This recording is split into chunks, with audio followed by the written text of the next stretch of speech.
Fortnite, you're going to be speaking to me with a little more reverence and respect than you did prior to this. If I try to play beyond the hype. How come I'm getting like Fisher Price questions? Guys, hey, what's your favorite color? Greetings and welcome to the Supply Drop, episode 61, a game podcast created by the Bjorn, the Lars, and the Mila of game podcasts. My name is Nate. I'll be your host. I'm joined by two other co-hosts, the first of which is Scott. Hey, everybody. Scott, when you go on vacation, are you a relaxing vacationer or are you a go vacationer? What's a vacation again? Okay, I remember. No, I am a go, like see everything, do everything. Yeah, just come back completely exhausted. Kinda. I like to keep it like there's like some hit points, right? There's like I want to see A, B, and C, and then anything, anything we come across in between that. But that's like my right. Yeah, it usually has to do with like the local guitar store or some kind of historical monument or something like that, and then everything else is just like whatever we find. Let's go do it. Oh, so we could say kind of semi-open world, right? Yeah, exactly. Wide linear, right? Yeah. Right. It's open world with a cutscene every once in a while, right? Yeah, every once in a while. Yeah. All right. The other voice you just heard is none other than Thick. Hello.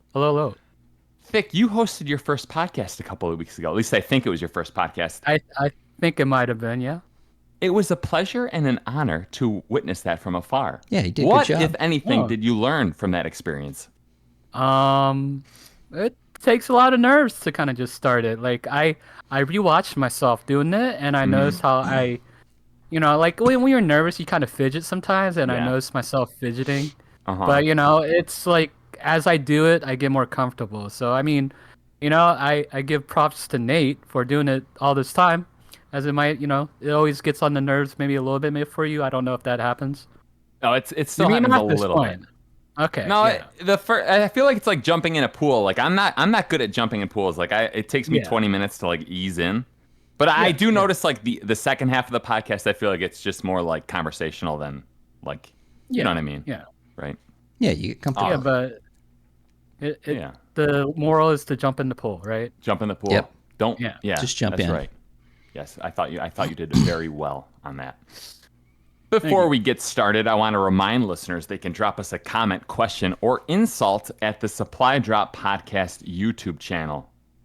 Scott, why don't you tell everyone how your week was?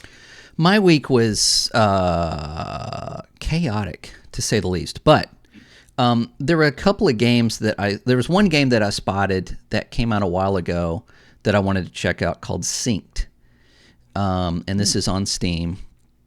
And there's a YouTuber that I like to watch called Big Fry, and he usually highlights like tactical shooters, like team-based tactical Rainbow Six type stuff, which I like to play. But this one was completely different, so it kind of caught my eye.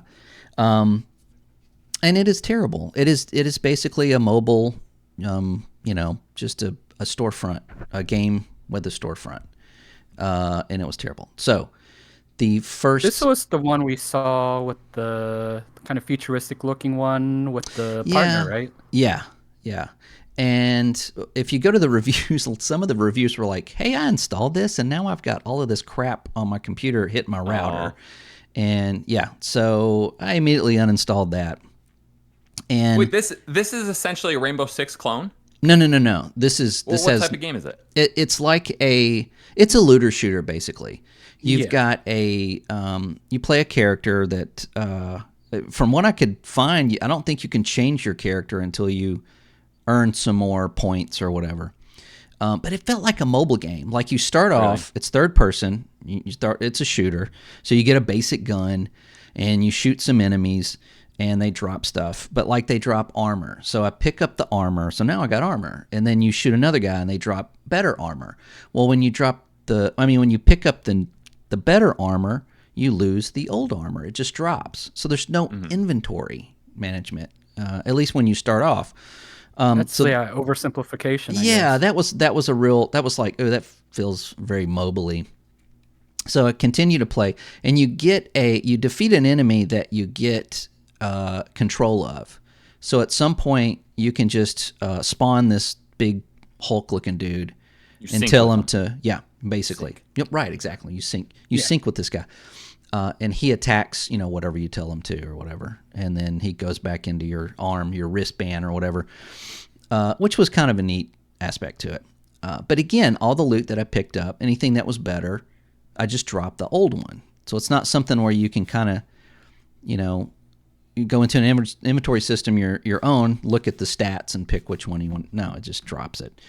I see. Yeah, and then and it looks fine. It actually looked pretty good, but it's very linear and it's very closed. There's not really an open world that I got into.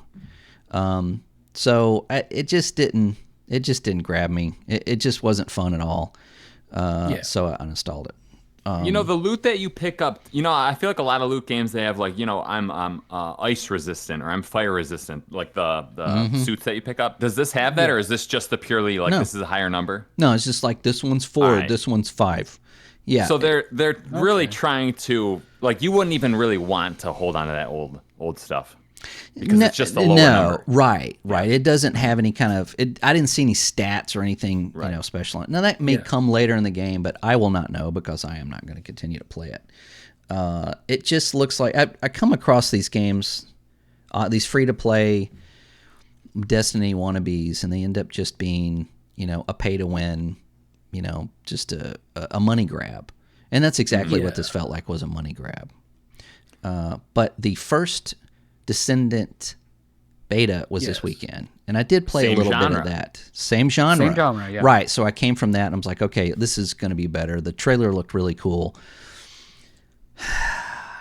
Well, I see. Yeah. So I picked and yes, you have 3 different characters you could choose from. I picked the first character, who was a blonde lady, but she had ice power.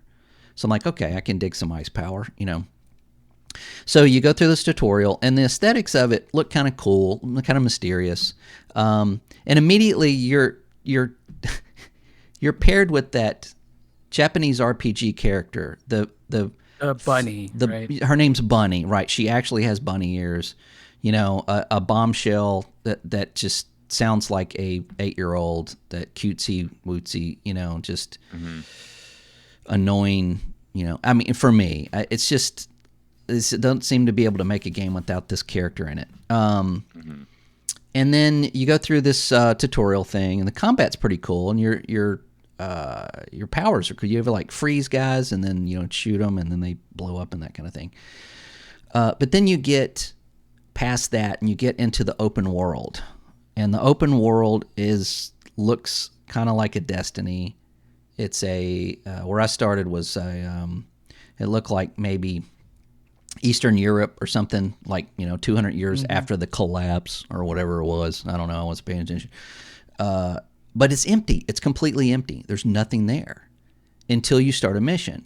So unlike other, like say the Division or Destiny, where you land on a planet or a location and you've got enemies and things are going on, and you got like somebody's doing something over here and somebody's doing something over there, and then there's enemies coming in and out of there. Nothing. This had absolutely nothing. I had to actually go and start a mission. When I started a mission, then enemies just like popped up and just populated the area. Combat was okay. Animations were not that great. It just felt really hollow. You had a grapple hook, right? You have a grapple hook that's like a laser grapple hook. It did not feel good. It did not. I played it a little bit. No. Yeah. Playing a lot of Halo Infinite, where you can grab like the tip of something and swing up above it and use your momentum to like fly up onto a ledge. And aim, right? Right. So you like grapple something, and you don't get pulled right to your grapple. You want to turn and point where you want to go. So then you kind of like sling, like you can grab the bottom of a floor and then go through a hole and just pop up and then land on the second floor, right? Well, with this grappling hook, it just takes you to where you hit a point, it takes you to that.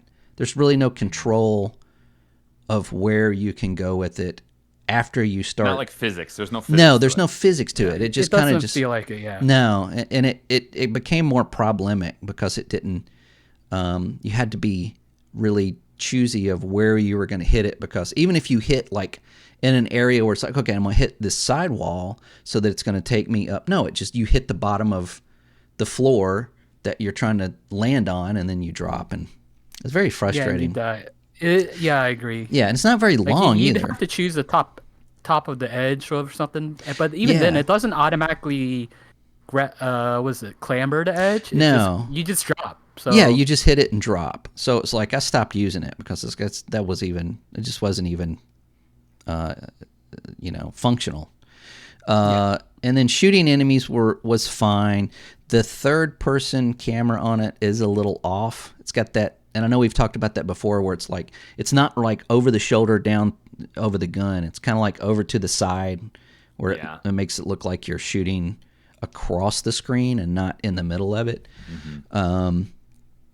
So I played probably about 20 minutes of that, and I quit. I don't think it looks like something that... A mobile game. It looks kind of like it looks like a free-to-play, like the upgrades. Okay, so your upgrades are very small, like a 10%, jump, or 5%, damage we use in this or something. And there's a lot of it. So it looks to me like it's tiered to where you are probably, when the game comes out, it's going to be like, oh, well, with real money, you can buy this and get all of these upgrades, or, so yeah, those were not fun. Those were not good. It's a trend. I'm not fond of it. So obviously, Thick, you played some of it. What was your overall take of First Descendant?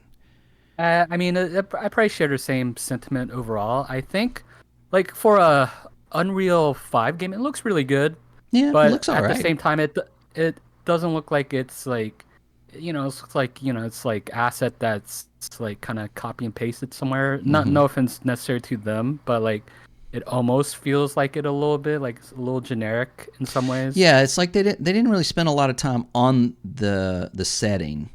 It was more of just a set piece than really a setting. Yeah, like high fidelity set pieces. I mean, it looks great, and like there's some really cool kind of like when you whatever artifact you get in the beginning looks cool. Like the little trippy like tutorial area looked pretty cool too. Yeah, looked very alien like and stuff. Yeah, and then when you get out into the other world, Destiny it looks and different. Yeah, Destiny and Division, I'm going to use those as examples. They took a lot of time with the world, and there's a lot of environmental storytelling there. Like you run into places like, oh wow, I can actually go in there, and you look and you can kind of tell, from the debris and all this is what it used to be and what happened, and there's a lot of little places that you can find like that. This didn't have anything. I couldn't find anything there was a lot of doors and a lot of areas that you were just blocked off. You just couldn't go in there. Yeah. One just thing boring. What I did like was the idea of the boss having like destructible parts and you could climb up to it. Yeah, that was pretty cool. But I could not get it to work. I could not get it to work. I couldn't either. I just shot it. Yeah. And then I was like, that was it. So it kind of devalues that mechanic. I mean, at least how they showed it off. I wish they kind of made it look better, because the boss itself looked really cool. Yeah. The mechanic of having those to play pieces. Against it. Yeah, but you had to push. You actually have to push a button to like find the areas on it to shoot. Like where it didn't. Most games will kind of just give you an indicator, like a different color in a small area, and it doesn't. It don't have to tell you that. You're just instinctually going to go, oh, I bet if I shoot that, But yeah, I do not mind that though, because I think like might make it a little bit more unique for certain bosses. But I also get it. Yeah, it could come into play later when you have to scan it just to start to kind of piece together, where those pieces are. But no pun intended. But I don't think it will. I think it's probably just going to be simplistic and grindy. And I feel like this will be money. A numbers game. This seems like it's trying to go off the Warframe kind of style. I mean, Warframe, they have a lot of content they've built up over the time, so now they're in a very good place. But I didn't like that model to begin with. Just whole kind of grindy. Yeah, it's free to play, but takes a while to grind like anything in Warframe. Yeah, and it didn't have a lot of content to begin with. Yeah. Most of the content was just land, shoot everything, get out, that kind of thing. Yeah. That's kind of what this felt like, Pretty much. Yeah. So, yeah. Scott, you brought this up in the Discord maybe a couple weeks ago, and I was waiting for you to kind of bring it up again, like, hey, one of you guys jumping on. I never saw it. You know what I mean? Yeah. Yeah. Yeah. So I kind of had a feeling that you weren't loving it, Yeah, it was. Yeah, I just I want a new Destiny. I want something that has that hook, that feels good to play, that's interesting, that's fun to play with other people. And I think that, and of course, this is my armchair developer talking, but it seems like, other developers look at that and go, "Oh, we could totally do that. They're making so much money with this game. All we got to do is just make it grindy and loot based and all." That's not why you play Destiny. It's not. It is the loot, but it's the stuff that you do to get the loot, and that seems to be they just got dollar signs, and don't see that or don't care about it. I thought one of the big maybe differentiators of this game was like the abilities that your character gets were kind of more interesting, or maybe I thought maybe they were more interesting than what you'd get in a Destiny. You didn't No, feel not that way? really. No, I mean the one that I played with, the ice powers, was basically you had like a trap you could put on the floor, and if they walked over it, they froze. You can shoot them, they froze. You could have like this little storm thing, it froze. I mean, nothing that hasn't been done already, 100 times before. Yeah, I feel like I might have made the comment that I'd probably rather just play Diablo 4. I made that comment to a friend. Like, if I'm playing for loot, I'd rather just play Diablo 4, which is still a good game. I played a couple this week, so. Yeah, they've reverted a couple of things. They still nerfed the sorcerer, but yeah, it's always funny to me that the character that I was playing was decked out in like titanium armor from head to toe, except her chest. In First Descendant, they do this? Well, yeah. I mean, it's a Japanese game, so you got to have cleavage. Don't protect the heart. No. Wait, is it Japanese or Korean? Because I know Koreans. Oh, is it? Oh, yeah, you're right. It might be. Is it Nacon or Nexon? Nexon. It's one of those. I think it's Nexon. Nexon published. Yes. Yeah. So that's Korean, right? Yes. Okay. Well, no excuse. Then it's only Japan gets a pass for that. Yeah, I suppose. Korea. Well, so was that your week? That and some Starfield. Still loving that. Still loving that a lot. Mods. You beat the main campaign? No. No. You're off doing weird stuff. I think I'm almost like 60 hours into it.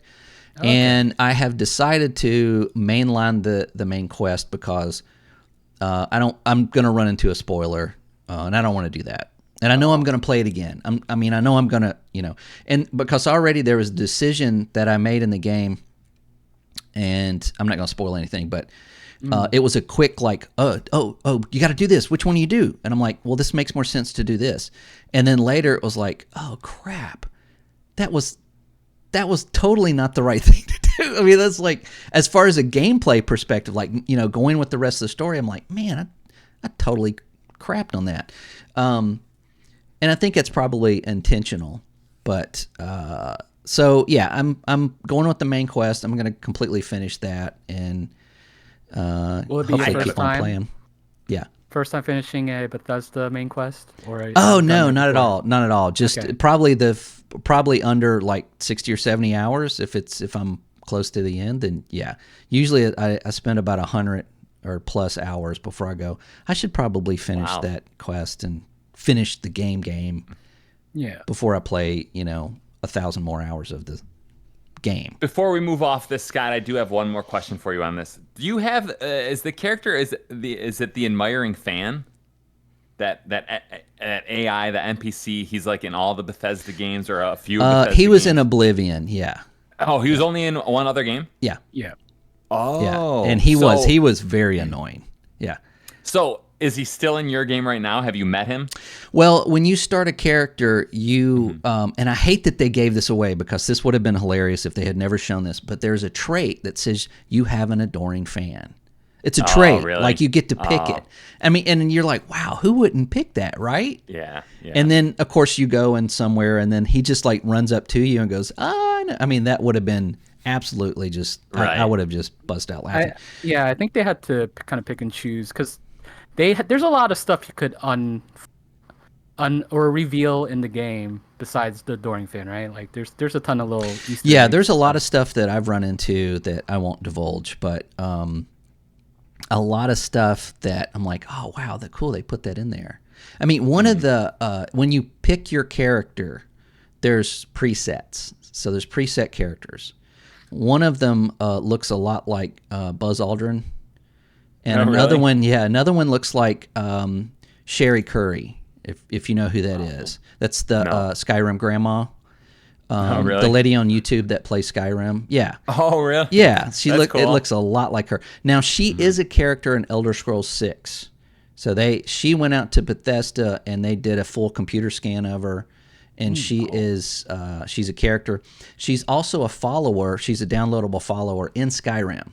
So she did the voiceover and everything, and somebody made her a follower in Skyrim. So that's cool. Go check her out on YouTube. She's amazing. She plays the crap out of some Skyrim.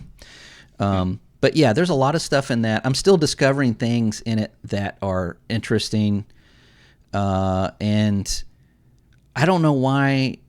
I don't know why it's getting lower reviews the more you play it. My review of this is going up as I play more of it. So I don't know. I think a lot of the points always stem back to just being barren planets and a lot of the randomly generated stuff. I mean, what do you want? I mean, you want like go to planet Skyrim and then go to planet, Oblivion? Skyrim, I mean, like I mean, there's you're only not so much games I could play. Right, so. you can't land on a planet and then have a whole game on that planet and then go to another planet and have a whole game on that. I mean, come on, give the people, they're not magicians or developers. I just think that I know that.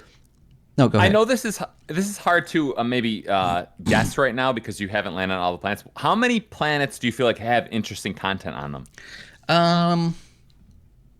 There's 1,000 planets. In there's the game? like 1,000 planets. Yeah, I haven't landed on a lot of them unless I have to, unless there's a reason to go there. Yeah.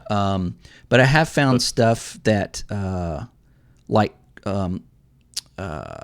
again, environmental storytelling. Like you go to a planet for one reason or just randomly, and there's a ship there that crashed, and obviously a long time ago, and you can tell that somebody survived and they lived there, and it shows how they, they made a kitchen and they made a, a place to live, and then, and I think if you spend enough time there, you may find out what happened to them.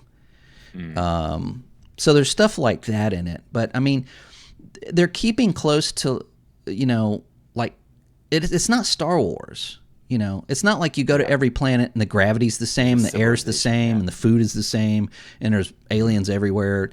They're keeping more to the fact that we know in our solar system that we're the only planet. We know the next solar system over, we're the only planet, and then so on and so forth. So I think people's expectations are a little ridiculous when it comes to that. Now, I will say that I did land on a moon, not a planet, just a moon, and having the sun above me with the only light source, looking around at just a flat moon with just rocks everywhere, was incredible. I mean, it was like being on the moon. I mean, and gave you a feeling. It was. There was a bit of realism there that you don't get from Mass Effect and No Man's Sky and stuff like that. So, but yeah. And anyway. I would still say this is closer to Mass Effect than anything like No Man's Sky. Oh, absolutely. Yeah. I think if you, again, I said that last week. If you like Mass Effect, go play this. You'll love it. Yeah.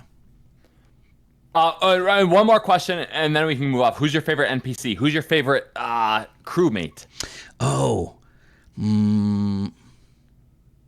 I asked this, and now let me tell you what Howard. Yeah. His name is Howard. I don't have a Howard. Howard, who are you talking about? Todd Howard? No. The AI that you kind of like the most his name is Howard. Is that what you said, or did my ears not hear that? No. I didn't say Howard. No, I'm trying to think of the robot's name. Mexico. But yeah, thank you. Yeah, definitely him. Oh, okay. Yeah. Okay. He's a good one. He is. He says some Barrett funny a lot. stuff. Yeah. I mean, everybody's interesting. You can, when you start to talk to them, and then, spend time with them, then you go on like their quest. Like, hey, can you help me with something? Then you get to go do stuff, and some of them are pretty interesting.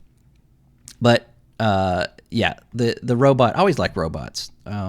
If you talk to him periodically, just the stuff that he tells you is just funny. So I don't know. I find him more interesting than some of the other characters. There's Best one robot. character. Go ahead. Oh yeah, there's one character I do like. That's kind of like a side character, and it's in the slums. What is it? The underground. The in well. Atlantis? The well. The well. Yeah. In the diner, like, you're doing a quest for the person in the diner with her mom, and you basically like hint at like, oh, you want me to do violent things to this person, and she's like, no, just like find out, report it to the authorities, basically, right? So she's like, I don't know, like the way she talks about it, like, I'm just trying to be violent, and she's telling me not to, which I thought was kind of funny. So I kind of like how she approached it. Yeah, there's a lot of people that you'll run into that are not like people that you take with you. Yeah. That are, some of them are kind of cool. There's a guy on Neon that runs a store, and he's like such a jerk, man. He's like, oh, well, you don't look like you should be shopping here. Just like, just a pretentious, jerk. Yeah. Same with the barista too. And what was it? New Atlantis. Yeah. Well, you go to the other store in Neon, and the guy's like, oh, did you go talk to that guy? He's such a jerk.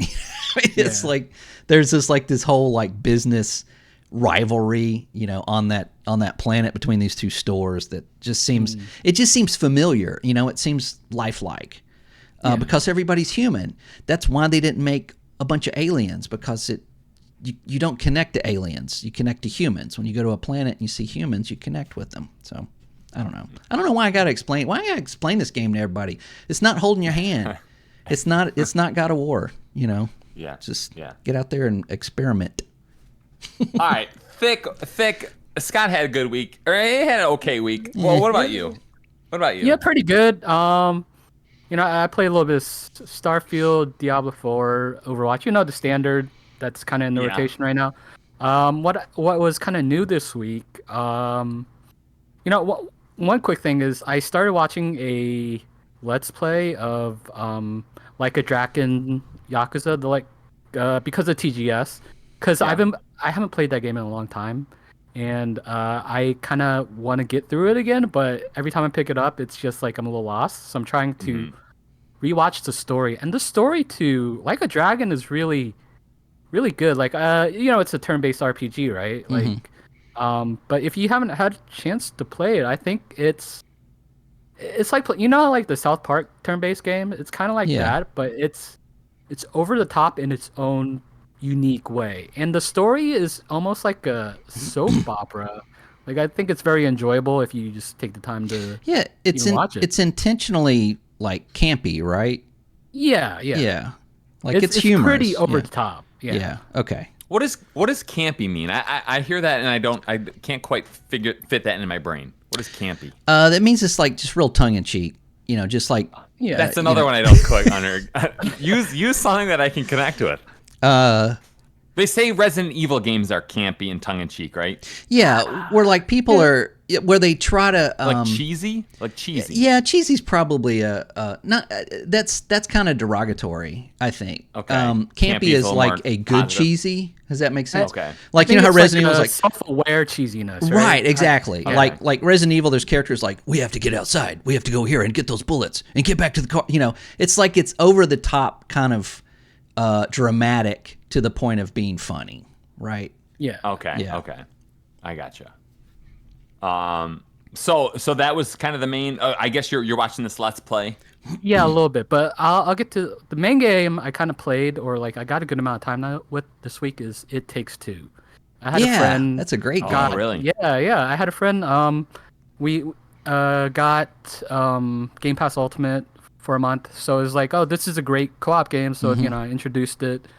I've played through like probably the same amount of time before, but just replaying it, you just kind of really see how well built the game is. Like, when you play with someone like, and they might not be super familiar with like whatever it's the platformer, right? Like primarily a platformer.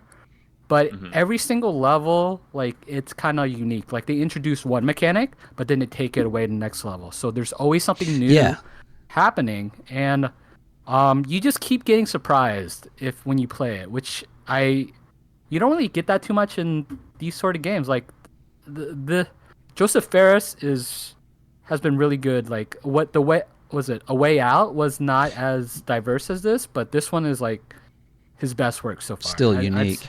Yeah. Can I say something about that game? Which it's relevant because it's recent. But my wife found out that a coworker of hers, likes to play games, and her husband plays on PC. And she said, I think I've got an Xbox somewhere. So she's a noob. Yeah. So she's like, hey, let's play a game like Thursday night or whatever. She's like, okay, well, give me your, gamer tag. And so they set everything up, and, I was like, what are you going to play? And my wife was immediately like, what's that game that we played with the man and the woman? I said, It Takes Two. She's like, yeah, that's it. So absolutely. So they downloaded it, and she didn't have to have the game. So you download the game, and then she downloaded what was it called? Friend Pass, thanks. Yeah. So then you could just play the game with somebody else free of charge. She didn't have to have Game Pass or buy the game or anything. And they had a blast. And this is someone that's like, okay, which button opens the menu? That kind of, she just doesn't play very often. Yeah. And they had the best time. And it was a game that, my wife, who's, seasoned as far as gaming, and somebody that's not so seasoned with it just picked it up and just had a blast with it. And that to me says a lot about a game. Yeah, the design is very accessible. Very. It's not super frustrating. Like, you die, you get unlimited lives essentially. Now, I would say the boss battles though, the second boss, there's like, it's raining nails. And you got to dodge everything. Yeah, that one could be a little intense for some people. Yeah. That took us a little longer than the other one. Yeah. And then on the third level, you have kind of like I think you're fighting like you're on a boat, and then you're steering it, and then the other person is shooting stuff. That one was really stressful, but what was great about it is, like, right afterwards, there's this really calming moment where you're just kind of slowly platforming through, like, a very serene, like, well-lit, beautiful area. So I think like, the pacing, like, this is a top-notch. It's like, if you're ready to throttle the person that you're, like, playing with, then after that, here's a little serene, like, really, like, calm down. Exactly. Yeah, it kind of gives, like, ebb and flows of that kind of thing. And plus, that you're not tied to... Like, your character doesn't have to do A while the other character has to do B. You can choose who does what. So it's like, if somebody's like, I can't do this. Oh, well, let me do that and you do this. And then, that's also, a sign of a good, co-op game. Yeah. How vital is communication in the game? Can you play it quietly with your teammate? I wouldn't recommend it, no. I would not recommend it either. So you should have a mic. Yeah. Oh, that's all right. That's good. I like that. All right. So that was your week in a nutshell, Thick. Yeah, pretty much. Yeah. Cool. I'd recommend maybe we should play A Way Out one day. Yeah, that game's really interesting. Yeah. I don't think I've ever played anything like that. That's the jailbreak game, right? Yeah, but you have to play it with someone else. Yeah. You can't play it by yourself. Right. Oh, you can't. No. Oh, that's nice. I'm going to try playing It Takes Two by myself. Okay. Yeah, okay. I'm going to try. All right, let me jump into the controllers. That's right. One for each of my personalities. Right. I played 2 games this week. Okay. Game number 1 was a roguelite called Rogue Legacy 2. Basically, it's a Dead Cells. I would call it a Dead Cells competitor, 2D Metroidvania-esque game. I guess there's nothing too crazy about it. I do enjoy it. I like it a lot. Mm-hmm. It does one thing that I think so many games need to learn from and developers need to learn from. Every once in a while, when you progress in this, you're put into a room where the game gives you two choices, and they give you like upgrades or modifiers. They're called relics. You choose one of the two. One of the two that pops up every once in a while is one that gives you like a permanent max health increase if you kill the next 15 enemies without taking a single hit. If you take a hit, your game is over. Wow. A game gets so fun because it's like you got to do some judgments in your head, and those enemies that you typically roll through are like, okay, it just changes the dynamic of the game when you do that, right? Right. Yeah. Quick thing, did you play the original Rogue Legacy? That was like I did play the original. Yeah. Did you this like one that seems one too? I did like that one. Yeah, this one seems better in every way from what I can remember. And now, granted, that was a long time ago. But, yeah, so I played the original, but I didn't like recently, like maybe within the last 2 years, and I didn't like it. So I still had Rogue Legacy 2 downloaded. So would you say like give it a try? Oh, I would definitely give it a try because, like I said, I think you can jettison the first Rogue Legacy completely because this is just this. And correct me if I'm wrong, but I felt like the first Rogue Legacy was like my first introduction to roguelites. I think it was a lot of first Yeah. for So I a think lot of people. I think that game was good at the time because there wasn't a ton of competition. Now we've been flooded with so many roguelites that I feel like it's kind of been diminished. Okay. Isn't this the one? It's like you die and your descendant takes over. Yeah. And then and each one has like a different ability or something. Different ability and different weakness, I think. Oh, different character classes. Yeah, and when the game does give you a character trait that's a weakness, they often give you like a gold XP bonus. Mm-hmm. So you'll get one where your character's twice the size, meaning you can get hit a little bit easier, but it's like plus 40% gold, and gold is definitely something in this game you want to keep collecting because upgrades and whatnot. But, that's cool. So the other game that I played though is the big RPG that everyone's talking about. So this is coming out of left field for you guys, right? Maybe it's not because you read the Discord. Baldur's Gate? I was trying to shift you towards Starfield, like, oh, Nate finally played Starfield because my Xbox is like right over there. Yeah. It's still in the closet. Yeah. Cyberpunk 2077, though. Oh, yeah. Wow. That one was on sale, and everyone's raving about it. Like, wow, this game was like the game it was always meant to be. It's finished. Yeah. It's finished. Three years later. That's right. Real quick, let me ask you both of you, what did you guys think about this game? You both played it, right? Yes. I played it at launch. I did too. I enjoyed it. How much did you get through, Thick? 30 hours. Oh, you beat it. I did not beat it. I got very close. Oh, okay. But then I just kind of dropped off of it. I mean, that's just me. But right, okay. And then Scott, did you complete the main quest? Yeah, I completed on Xbox Series X when it came out. At launch. Yeah. Okay. With the bugs and all. Yeah. Oh, right. Yeah, on PC it was pretty decent, right? PC it was good. On console it was really rough. There was a couple of I fell through the floor a couple of times, and then there was a couple driving issues, I think. Yeah, right? Driving's terrible. Well, I mean, we could. There's a whole laundry list of stuff that just didn't work. Right. Yeah. But I don't think I ever faced anything game breaking. It was just annoying bugs, really. Glitches and stuff. Yeah, I just had stuff like stick. Like I would have to go back to my last quick save because somebody got stuck in a door or in an elevator, doing that kind of thing. Anyway, but I enjoyed it. It was not the game I thought it was. I thought it was going to be more of a, live in this futuristic open world and, build your character and do whatever. Yeah. And now it's very linear. It's very story driven. But I did enjoy the story. A lot of surprises, a lot of choices. Well done. And I did. I actually got a good ending, which I think there's like 5 or 6 endings that you can get, and not all of them are great. So I was pretty happy with that. So, and I recently downloaded it again with the new patch, the new 2.0 patch, and I'm kind of, playing a little bit of it and see how what they've changed and everything. It's funny when I read comments online.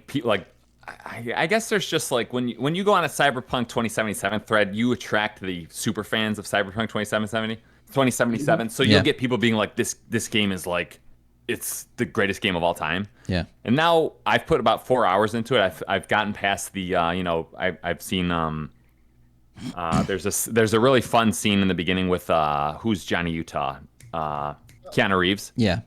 Yeah. I mean that whole first 4 hours was really it was real interesting, right? It's a really good opener. Yeah. Yeah. It is a really That's good actually, opener. I feel like that's where they put all their effort in the beginning. Like, No. and then- Yeah. Well, I don't know. I mean, there's some there's good still a stuff lot of after good that. stuff. I mean, yeah.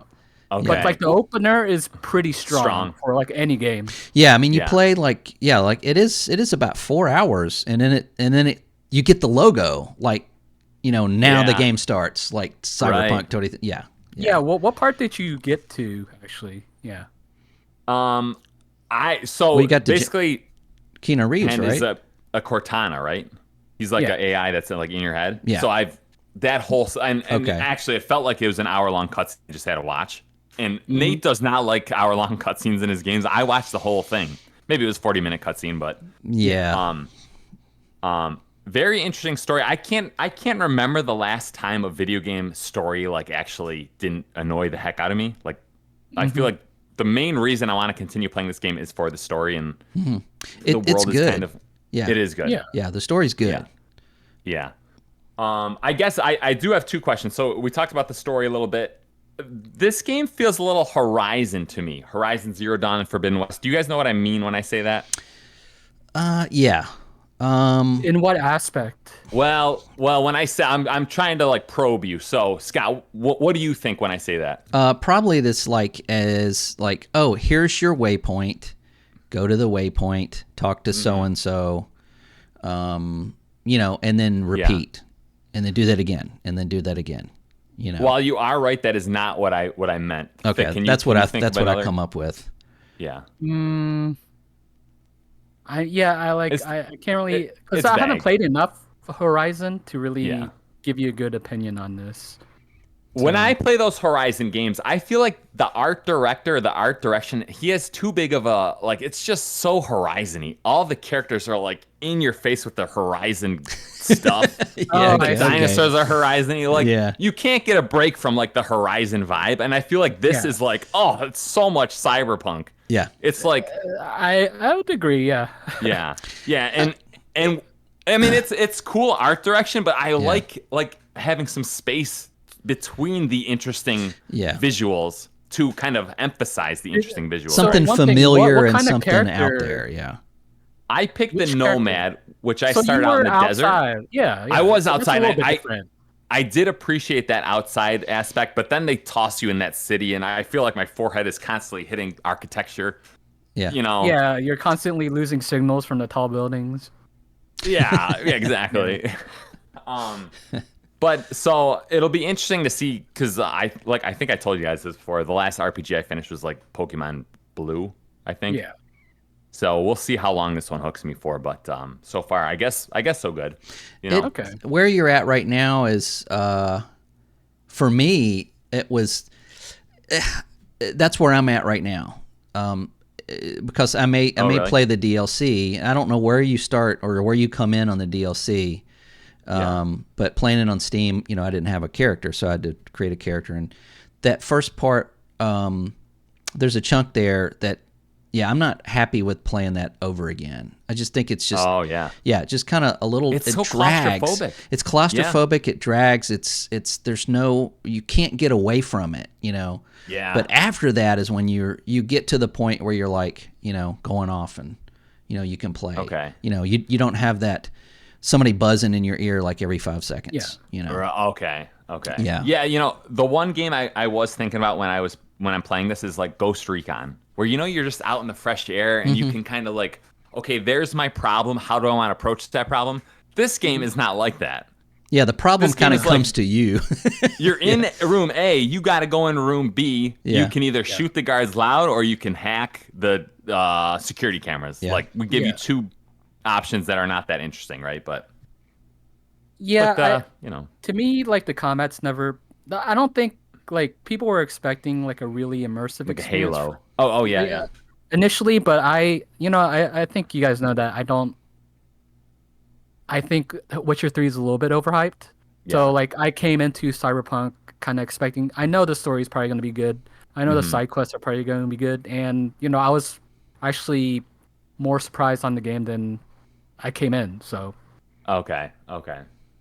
Yeah, a part of me is like, me, I'm like away from RPGs, to a large degree, but I always sense like, oh, what's the king of the RPGs? And for a while it was Skyrim. Then I felt like Witcher 3 kind of like had the vibe. And then I'm like, well, with like Cyberpunk 2.0, it feels like maybe Starfield, like maybe there's not the RPG crown anymore. Do you guys feel like there's a premier RPG in 2023 that you have to play? Maybe it's Baldur's Gate 3. Yeah, absolutely. Yeah, that's a good point. As far as RPGs, okay, like Witcher 3, it's not a true RPG. Yeah. Cyberpunk is actually more close to an RPG than because you build your character. Yeah. You build your character. You build a past. You build your traits. You're playing an established character with Witcher, which is fine. And I'm not arguing that. But with Baldur's Gate 3, I mean, it is quintessential role-playing game. Every conversation you have could have the potential of destroying an entire race of people, or causing mass destruction. Just like, sure, I'll have a slice of that bacon, and then Right. But yeah, I see what you're saying. That we could have a whole discussion on this, but role playing RPG, I think, is that whole term is getting too loose. Misused. diluted. It's diluted. Very diluted. I was on Twitter the other day, and somebody was like, "Well, this guy doesn't think it's an RPG. It's story driven. That's what an RPG is." And I'm like, "Are you talking about Zelda? Zelda's not." No, I forget what they were talking about, but it wasn't. I think it was like The Last of Us or something. Yeah. I'm like, that's not an RPG. Not even close. It has RPG mechanics. I mean, you can craft an upgrade. That doesn't make it an RPG. Yeah. Scott, what would you call Cyberpunk then? I guess Cyberpunk you'd say RPG. I would say it's an RPG. Yeah. All right. So what would you call Witcher 3 then? I would say it's more like an action RPG. Action RPG. Okay. Yeah, that's what I put both of these in. Yeah. I think that maybe, I wish we had another category of like true RPG or RPG light, or something like that because it's too broad now. Right. Where it used to be very. What would you consider Bethesda games? Like I'd say absolutely. open world RPG. Absolutely, a role playing game. You create your character. You create. I mean, you have the past. Your sex. Your. But you wouldn't categorize it the same way as Baldur's Gate, would you? Or... yeah, it's an RPG. Absolutely, an RPG is a role playing game. You create your own character based on parameters that are given to you. And then with that character, you make decisions in the game that change how your game plays. That is what an RPG is. So if playing something like Valhalla is not an RPG, even though your decisions may alter the game and you do level up, you're playing a character that is already predetermined with a predetermined past and most likely a predetermined future. So just like Witcher 3. So that's getting, Diablo 4, create your character, what they look like, where they come from, what their traits are, that kind of, that's an action RPG. I've heard people say that, Horizon Zero Dawn is an RPG. No, it's not. It's action adventure. It's an action adventure game. It's an adventure game. Right. It has RPG elements, but yeah, I mean, I don't even think in that game. Do even any of your decisions matter in those games? I don't remember making a decision that changed anything in the game. Your decisions are what changing Aloy or just like what to say. How you approach combat, maybe. That's about it, right? Or a conversation. Yeah. Like, do I ask this person this or that person that? Right. Yeah.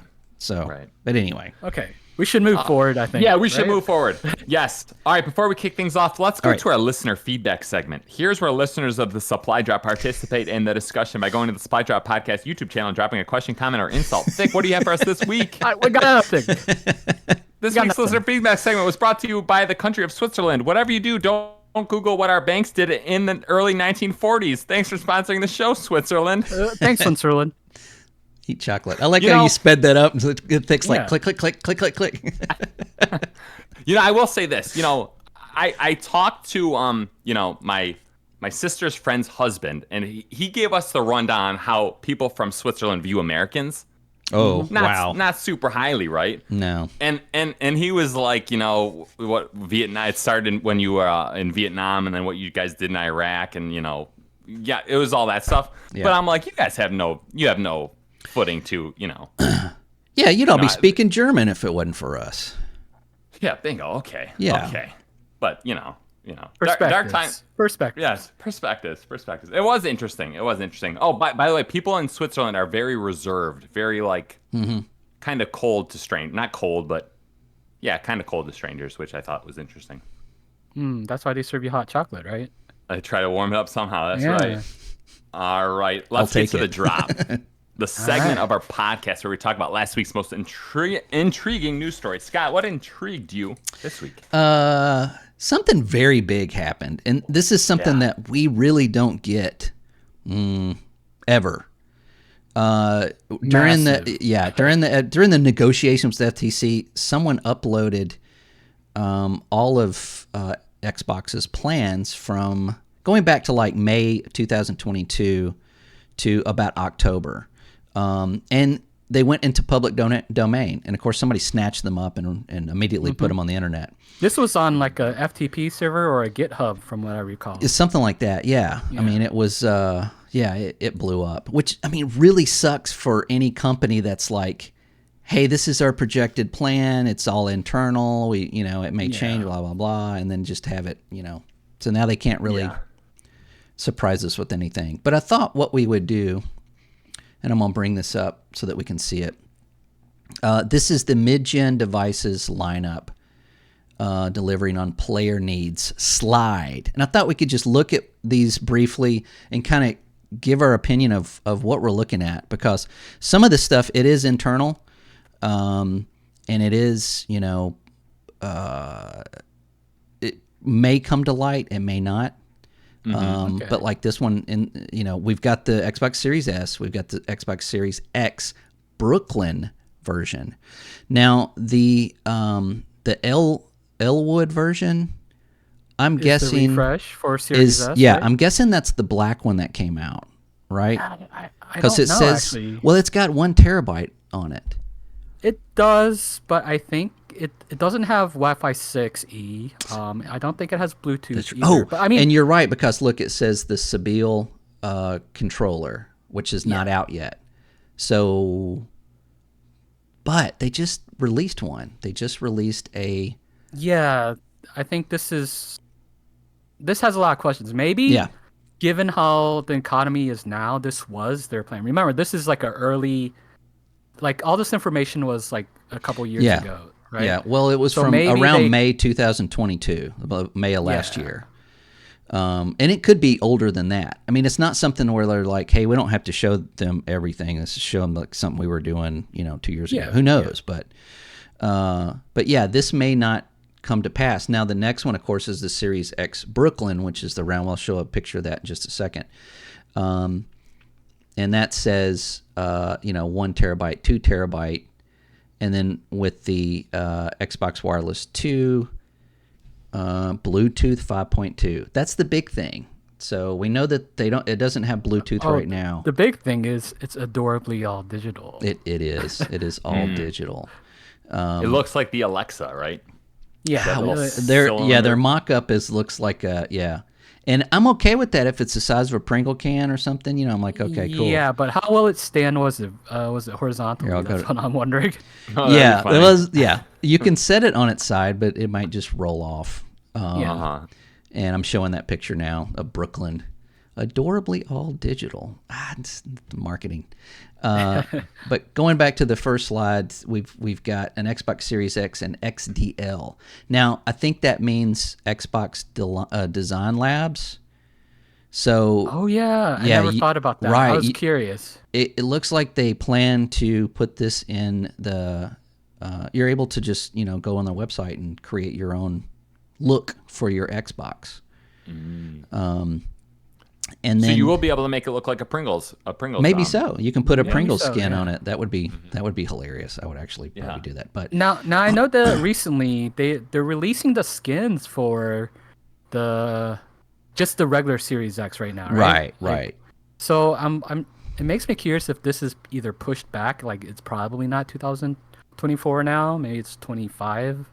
No, I would guess it's going to be 24. Because this is post-COVID. So if this was pre-COVID, there would be a lot of questions on timing. I think it's probably not going to look like this. There may be some changes to it, but I would guess that they're going to have a refresh next year. Are either of you two interested in this product?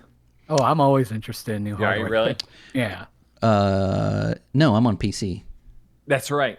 Yeah, but the controller, yes. Let's get absolutely. to the controller, my Let's favorite. skip to Oh boy. Yeah, now this has some interesting things on it. Says the world's best controller now playing on a screen near you, which it looks like they've added a button, a Play Anywhere button. So a direct to cloud, and that sounds like a Stadia controller, right? Yeah, so it'll probably be Wi-Fi directly to the Xbox server. Yeah. Yeah, so when you're playing xCloud, and that might be great for latency. That might help with latency. Yeah, definitely. Much like Stadia did. And then, of course, it's going to have Bluetooth 5.2. It has a new mobile app feature, which hopefully hard to say what that is. Yeah, right? they need to update their mobile app first. And then I'm not crazy about the dipped cookie. You mean the pants, right? Yeah, the Pants. Right. I was thinking, you It's remember weird. the little hoodie? Like you put the hoodie on this. It looked pretty good. Yeah, he works at Geek Squad. But so this is interesting. If you look at the bottom, it says "Fill the game, precision haptic feedback, VCA haptic doubles as speakers." I'm not even sure what that means. Nah. Yeah, I think it's something with the haptics creating some sort of noise. So That's like what it the sounds frequency of the. Okay, I can do it. Yeah, I can see that. I work on a machine phone that. conduction. I don't know. Yeah, I work on a machine at work that has motors in it, and if you push a secret button, it plays the German national anthem by using the frequency of the motors. Yeah, it's really cool. Pretty cool. Yeah, it's from Germany. And then, quieter buttons and thumbsticks. One thing I noticed, I love the new buttons. I'm so sick of those brash-looking colored buttons on every... I mean, let's get away from that. They're letters. Yeah. You don't need letters and colors.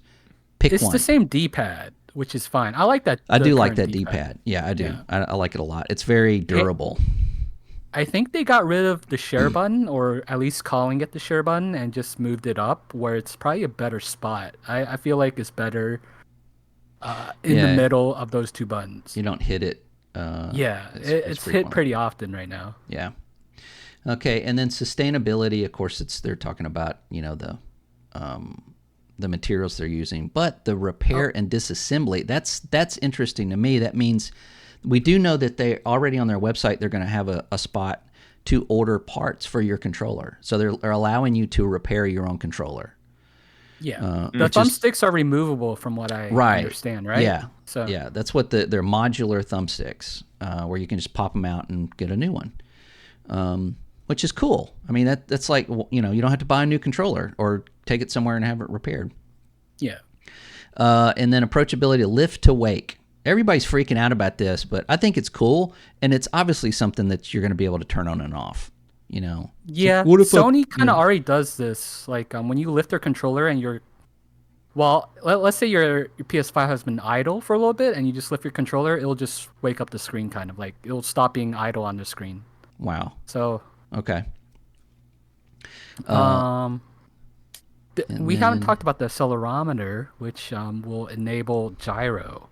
Oh. That's kind of expectations. That means all three major consoles will have some sort of gyro. So I am interested if that will become more used, maybe in shooters, especially if you're third party. Yeah. Yeah, if you're crossplay, like having the gyro helps with shooting a lot.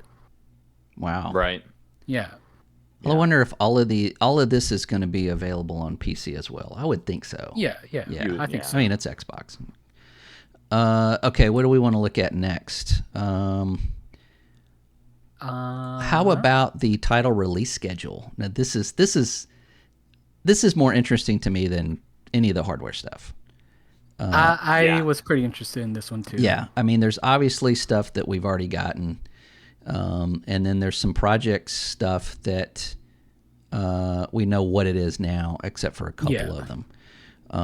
This is really old lists from what I can tell, right? Because everything's kind of shifted here. But there's a couple of things in here that should have already launched that hasn't. One notably is Oblivion Remaster. I want that now. I want that right now. So that if they shadow drop that or something next month or in November, I would be super happy. Starfield DLC, that's obviously late because Starfield was projected to come out in fiscal year 21, and then Doom Year Zero. I mean, that sounds like a prequel to all things Doom. Yeah, it feels like it could be. What was? Remember the Warframe 1999? Yeah. Like imagine this is just Doom and he's not in the suit. Yeah, or maybe where he came from. Yeah, I don't know. Yeah. Project Kestrel, I did a little research on that. That is most likely ZeniMax Online's next MMO. Okay. That they're working on. It makes sense because it says expansion. Right. The next year you get an expansion. Along with that, next year you get Fallout 3 remastered, which is also pretty cool. Wait, Kestrel, what do you think? What type of RPG or MMO do you think it will be? Kestrel almost sounds like a space game. Well, that's a bird. Maybe? So yeah. It's gonna be you're gonna be a bird. Okay. It's a bird MMO. It's a bird sim. I'm okay with that. Everyone's Kestrel. It's of the Kestrel variety. Yeah. Right. I have no idea. I hope it's I don't know. What is ZeniMax's previous game? Elder Scrolls Online. Yeah. Which is hugely popular and seems to be profitable still. If you look on this list, there's expansion every year for it. So I mean, it's an MMO. It's got to be an MMO. Yeah. And then also Dishonored 3. Super excited about that. I'm a huge Dishonored fan. I cannot wait for that.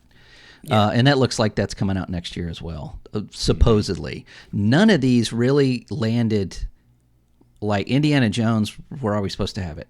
Doom Year Zero should have come out this year.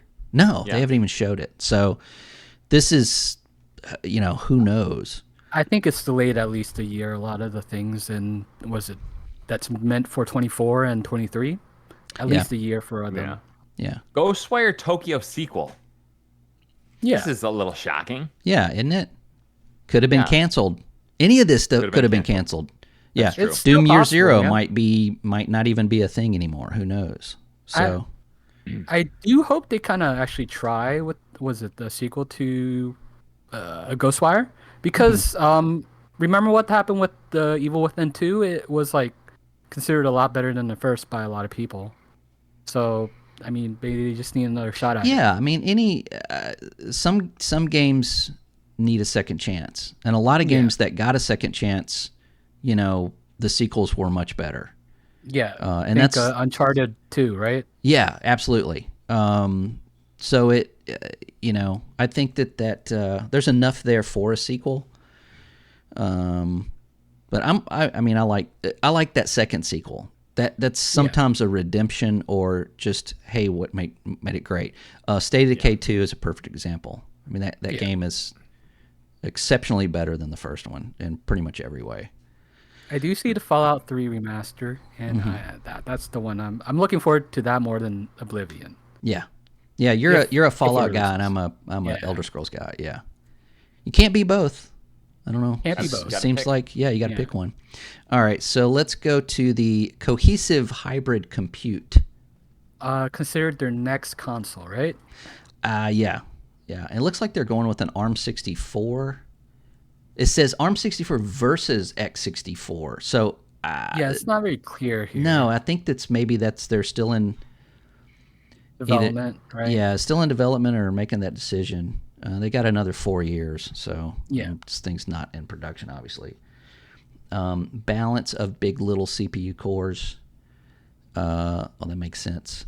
And then obviously AMD is their son for that. NVIDIA is not gonna have anything to do with Xbox anymore. And then I want the next gen DirectX ray tracing.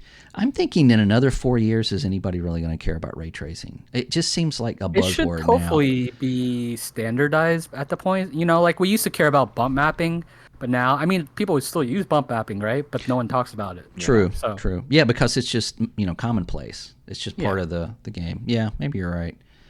And then the thin OS is what's interesting to me. Lacking thin OS for, less than $99 consumer or handheld devices. That's the interesting part, yeah. What does that mean? What does that mean? $99 consumer or handheld devices? It's tough. Yeah. It okay. could Good. I'm be glad. Like a cloud-based device. Yeah. For, it could kind be of like the stick maybe at one point, and that's canceled at this point. So.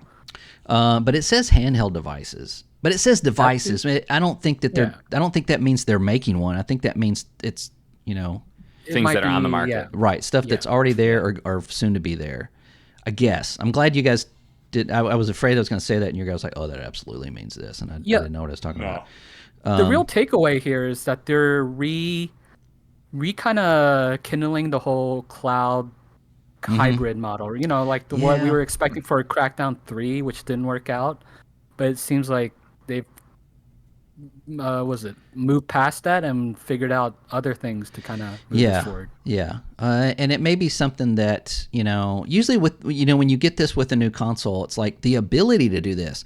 So at that point, when you have the hardware to do it, it's either going to get adopted or it's just not, a year later, nobody's going to talk about it, It's like that feature on a new on a new console that's like, oh, check out this feature, and then the developers are like, we're not putting that in our game. That's stupid.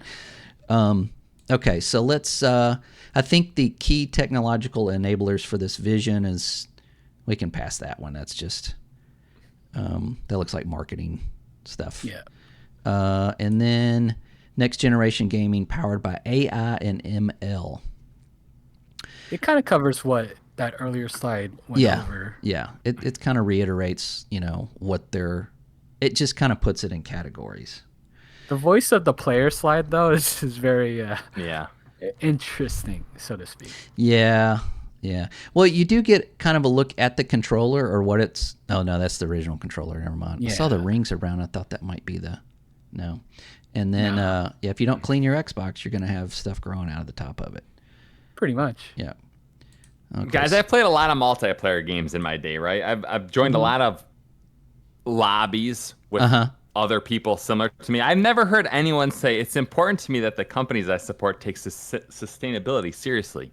I've never heard that. I'm going to say that in my next lobby. So. Your Call of Duty lobby? Yeah. It's not us that's saying that. It's environmentalists and it's people that, are like lobbying for environmental issues and things like that. Yeah. So, you got a company that's like, hey, look over here, look what we're doing. Ours is better. Yeah. Because it's sustainable and whatnot. Right. It's whether it is or not, I mean, we'll never know. I mean, not unless you work in the factory that makes it.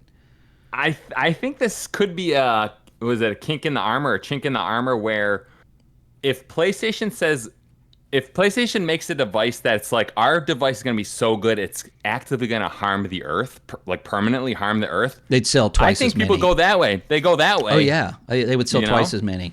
It would sell twice as many. And say how bad Xbox is for making something that's better for the environment. That's so Losers. Green, right? What an L. Right.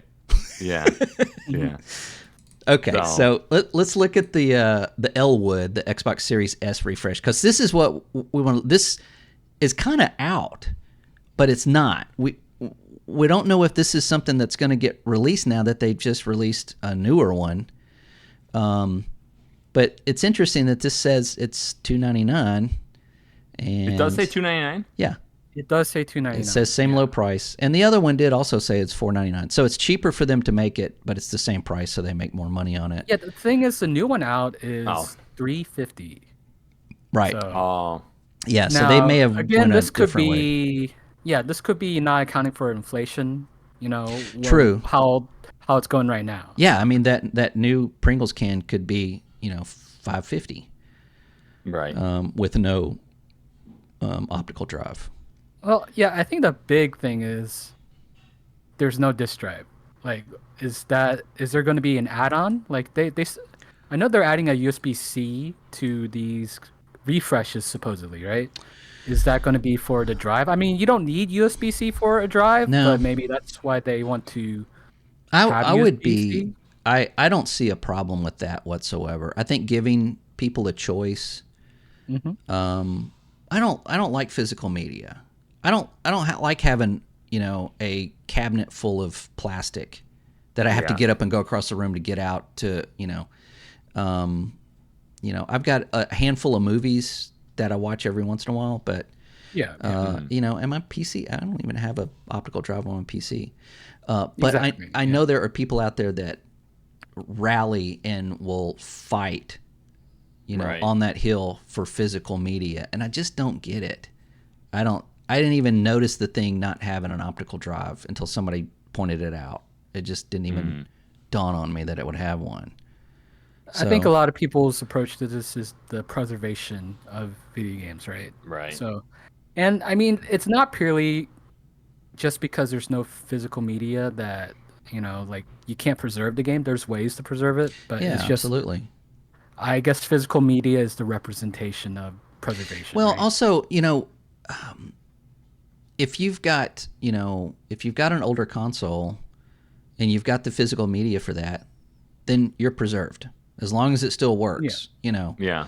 And I know that's not really what we're talking about here, but any of the games like that are new going forward, they're not tied to a physical disc. They're tied to a server. So even if you have a physical copy of it, when I've got a PS3 for the first time, like in late or first of 2013, because I wanted to play Last of Us. That was like the one game. It's like I'm gonna go get a PS3 and play this game because it looks really good. Yeah. I got a game and I don't remember what it was called, but it was an online game and it was a shooter, and I thought, man, this is really cool. And I think I paid like $16 for it. And I went home, put it in, got my signed up and everything, and then just to find out that they had shut the servers down for good like 2 months previously. Yeah, or it's a dead server, basically, no one playing. Right. No, you couldn't log into the game. They're gone. The game was wiped clean. Scott. I did. You got hosed. Yeah. So I had to take it back and go, this game's dead. I got my money back, but that's my point. It's like, I was able to buy a game off the shelf and go home and put it in my console that you could not play, period, at all, because it was completely server-based. Destiny 2, perfect example. You might have a disc of that somewhere. It doesn't matter if they shut the game down. You're not going to be able to play it, period. So, moving forward, that physical media is going to be completely irrelevant moving forward. You want to preserve games? That's cool. Your library... if they want to release an external drive, I think that's the best option for Sony and Xbox. Sorry, I moved my mic arm, so it's in a different spot. It's going to be weird when people throw tomato soup at Jeff Keighley and to make a preservation statement. Preserve our games, like a political statement. Well, there's things like Fortnite too, where it's a live game, right? So like the original game doesn't essentially exist anymore. It's like the ship of Thesis, right? Like you replaced all the parts. Right. Yeah, and that wasn't a free-to-play game. That was like $30, I think.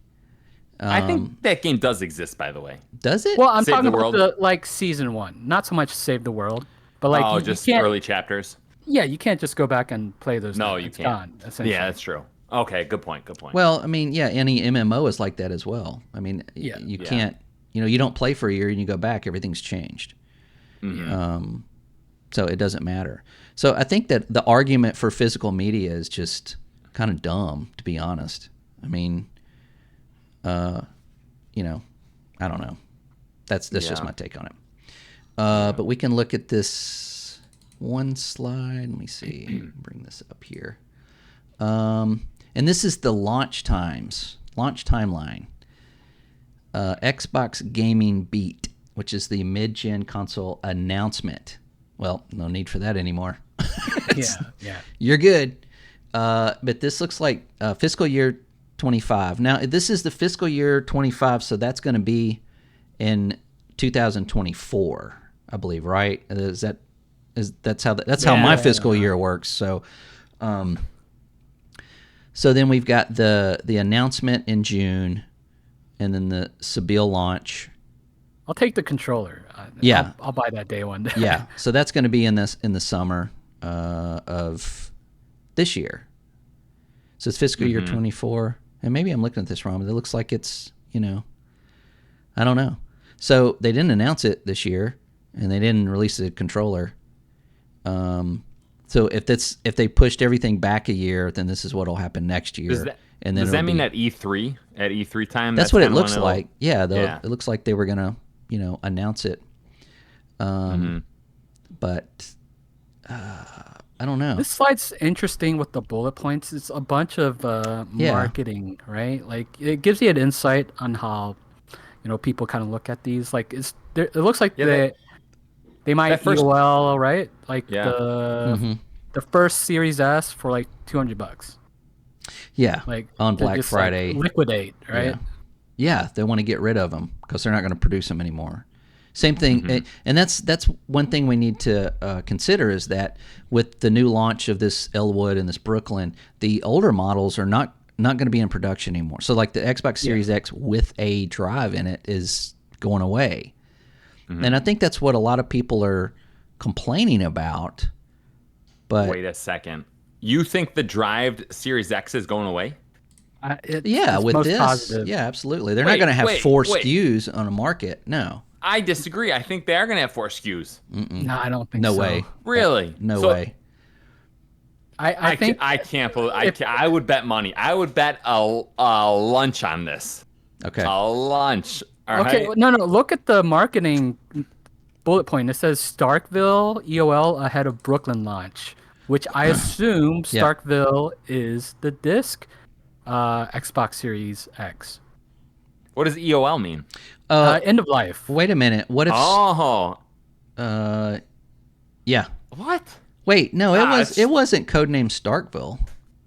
It was codenamed. I think that's more so the hard. I forgot. The Scarlet. Wow. Right. No, Scarlet was the. Yeah. You're right. Okay. That was Scarlet. Scorpion was the Xbox One X. But Starkville could be the specific Scorpio. Hardware, like just like the. I don't know. Like I don't either. It's hard for me to say. Like, but that would make sense. This first time. Yeah. Well, they do this. I mean, anytime you get like a new console that's coming out, you'll notice like, oh, well, why can't I get this one? Well, and they usually liquidate it. Yeah, they're like we can't order them anymore. They're gone. Yeah. So I think absolutely that one's going away. The monolith is going away. And we have one last one. I'm so confused right now. What you're saying does not make any sense to my head. Why? Well, okay. So, why would they have one on the market? Well, Sony has 2 SKUs on the market. One's they'll still have 2 SKUs on the market. They'll have now. Remember, they're releasing a refresh soon, most likely, and it's going to be 1 SKU and an optional disc drive you can get from. True. Right. True. But Sony made it a feature of we're not leaving disc behind. I think if you leave disc behind, you do it at the start of a new generation. Yeah, but that changes. So I'm not sure yet. No one really knows. Like, are they going to release a disc drive to this? It's not mentioned here. They need to upload this to the FTC so we can, get some perspective on it. Okay. Once this is confirmed and like it's on digital only, then I think it's time to raise flags. But I think there's still room for it to, at least us giving people them feedback that you should release an external drive, right? You Right. did that for the HD DVD. You can do this for this. Yeah, absolutely. Especially just for the Blu-ray functionality alone. I mean, if this is in your living room, on your giant TV, and you go get the new Xbox and you plug it in, it's like, oh crap! Now my kids want to watch Shrek, or whatever, or Baby Shark in Blu-ray. You're screwed. They've got. I just think it's better for them to have that external option and make it optional for the people that want one. That would just solve everything. Same thing for Sony. Both of them. Just make an external one. Just none of that's shown here, but not all this information has come to light anyway. So we can't. Subject to change. It's subject to change, and it has changed obviously because their timeline is according to this, they would have announced this in June, and for next year, and they didn't do that. Probably because they thought the ABK thing was going to be done way before this. So I don't know. I Which is don't know actually what's inside kind their of head. news too. The ABK might finish by next week or the week after. Be completely done. Yeah. I kind of hope so, just to get it out of the conversation. Yeah. we'll see by next week. Yeah, we'll talk about it next week. If anything. So or not. Hey, we don't have to. Hey, I mean, we can. who knows? Just let it go. But yeah, that's pretty much it. We got one last slide, but it's not really. It does have some interesting points. If you look at the current gaps in fiscal year 23 to reach 2030 goals, not scope for first party earbuds, media, remote. Yeah, no handheld. No, all that's out. Not currently funded. Elite controller, luxury controller. What are those? Console customization via XDL. So it looks like that's out, even though they've got it on a slide somewhere else. That's not going to be a thing. PC accessories. Yeah, they make terrible mice. Just don't. New cloud server blade, repairable, sustainable progress, audio portfolio expansion. Not sure what that even is. But who cares? It's not currently funded. So, but what is funded is Cloud Console Keystone. That's most likely the next version of Xbox. Gen 10 investigations. That would be Gen 10. Mid-gen consoles, Elwood and Brooklyn, obviously. Wireless headset, 1.5. We know that's out. Core controller, Sabile,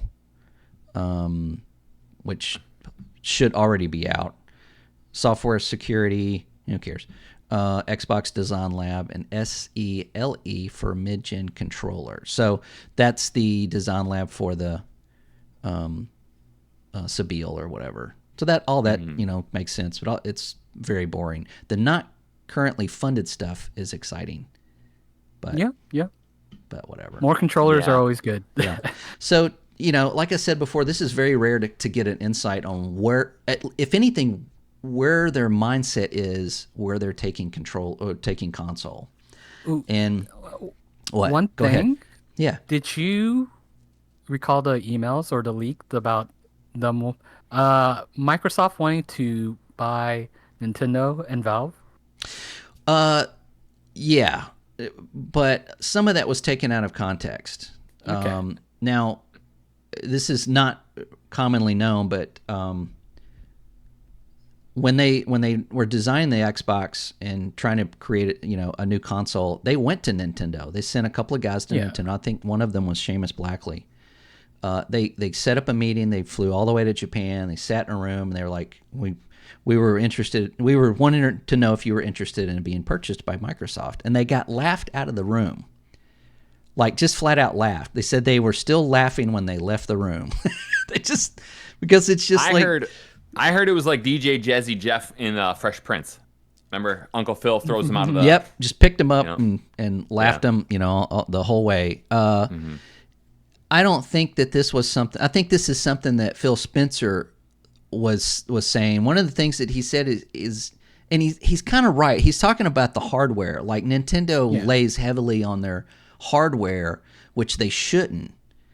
And that's why he was like, if I was Nintendo, I would buy them, and if I could do that, that would be like his career goal. landmark. Like, his landmark, thing. Kind of like a dream. Yeah. Yeah, it wasn't like I totally get that. Yeah, it wasn't like they were going to buy Nintendo. No, it was just something. Yeah, a lot of people are taking that out of context. Yeah, they're taking a lot of that out of context, and that was just something that they talked about. I mean, I can't imagine what they just sit around and talk about with all that money, right?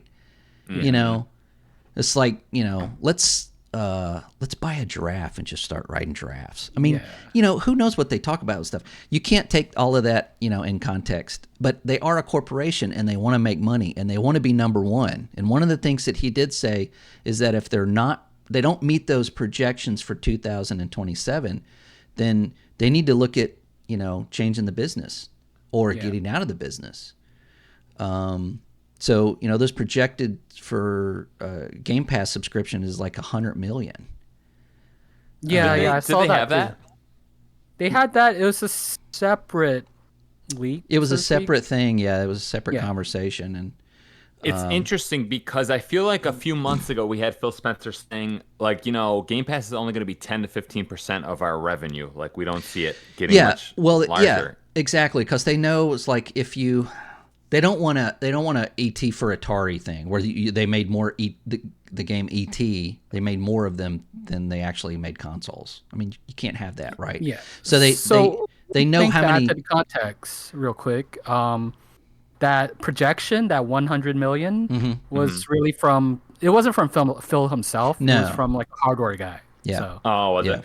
Yeah. Yeah, because the plans that they have to for the market. Well, Game Pass will be on more things. And that's what you have to do. You can't rely on console sales for a subscription base.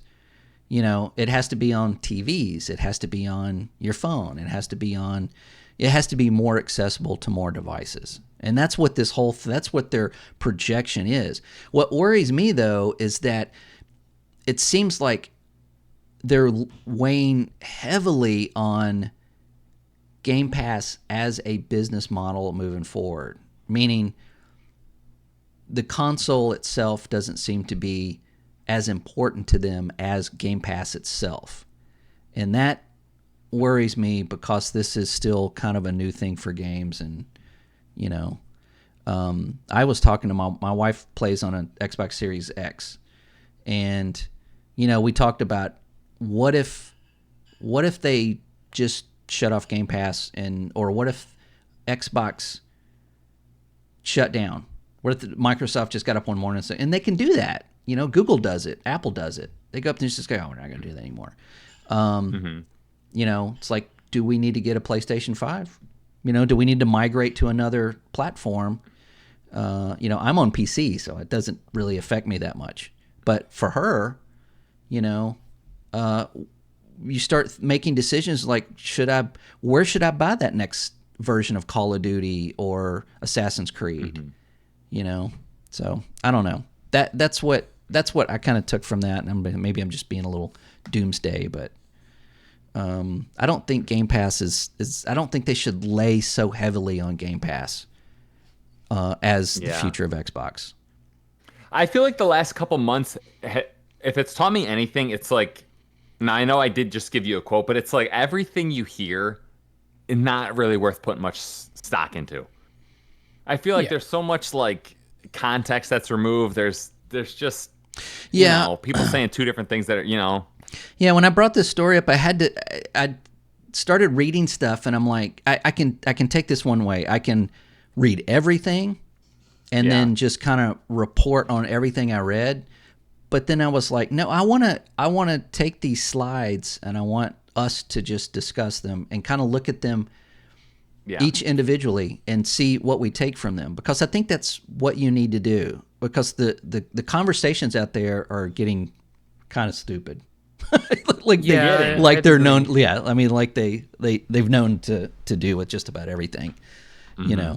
I've seen stuff like, oh, Xbox is dying, they're closing. They've got 3 years to get their crap together. But yeah, looking at this, I think that's what we need to do. We need to look at these individually and kind of come up with our own conclusions of what this might be. I think we did that. Yeah, and things are always subject to change. Like, plans aren't always going to follow through. So. Right, and this shows you. I mean, this is, obviously some things have changed because this went past, in the past that didn't happen, and in the future that may not. So, Vic, I want to ask you a question. Are you a little disappointed that there's no like pro version of the Xbox coming out? It from what we know. I mean, I wouldn't say. Yeah, I'd say maybe a little bit disappointed. It's not like the end of the world, because I do feel like, yeah, I mean, I love new hardware, right? Like, that's just me in general. But I do think what we have right now is still a little undercooked, Right. Like, just like development in general. I would be interested to see how Xbox will react, if they react to a PS5 Pro, I guess first, I'm not super excited about that PS5 Pro. Yeah. I will say, it's probably going to come out the end of next year. Then it's like, okay, Microsoft watches how that does. Then it's, maybe they get something out late 2025, and then like the next generation is like, 3 years after that. Yeah. Which I guess that's feasible, but Now, one thing though, like, this is just kind of tinfoil hatting or conspiracy. Yeah, do it. I don't know. I like that. So basically, like their talk about all this neural whatever and cloud hybrid. Maybe they'll start doing that with the Series X. Maybe they'll start implementing all those features. Maybe like ray tracing handled with Azure. Right. Yeah. Yeah. So that could be their way to approach it, because that's something Sony does not really have strength with, all right? So they do have Azure servers provided by Microsoft. But like all that weird backend stuff they do, like it's probably all proprietary, like Microsoft stuff. That's one thing that the Xbox One was supposed to do in 2013 was to, but they had to basically cut up the plans because of the reaction, right? They had to salvage.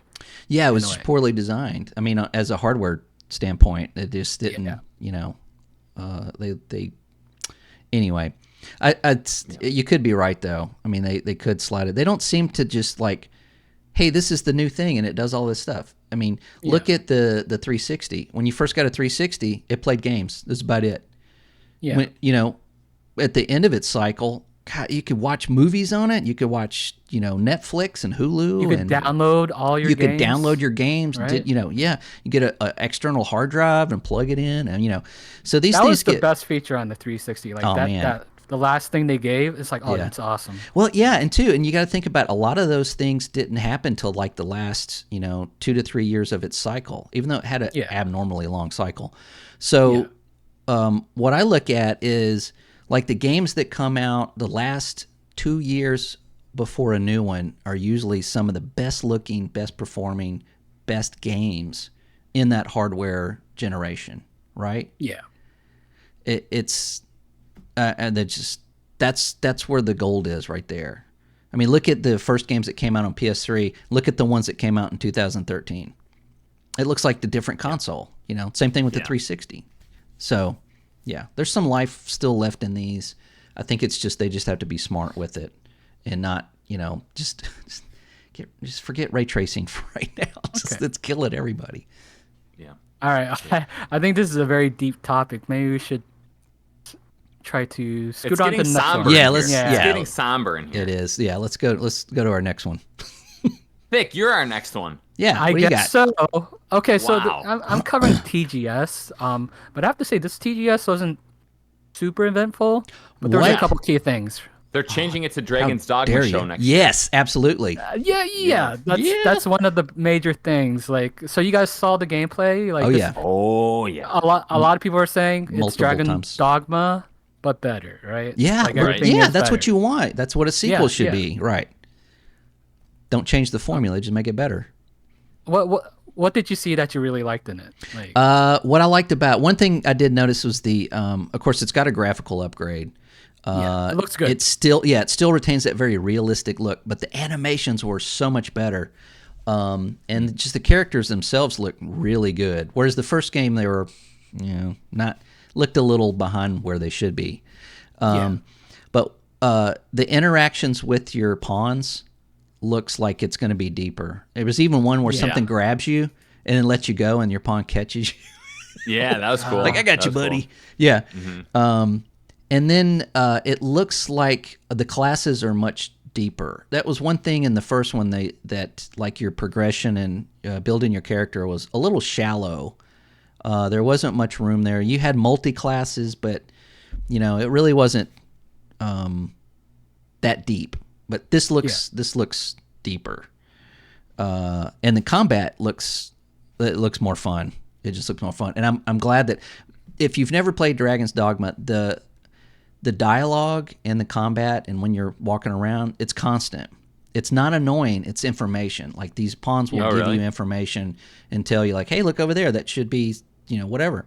Or, hey, we've got some goblins around this corner, and you love that. It gives you, this is your party, in your role-playing game, the pawns that you pick.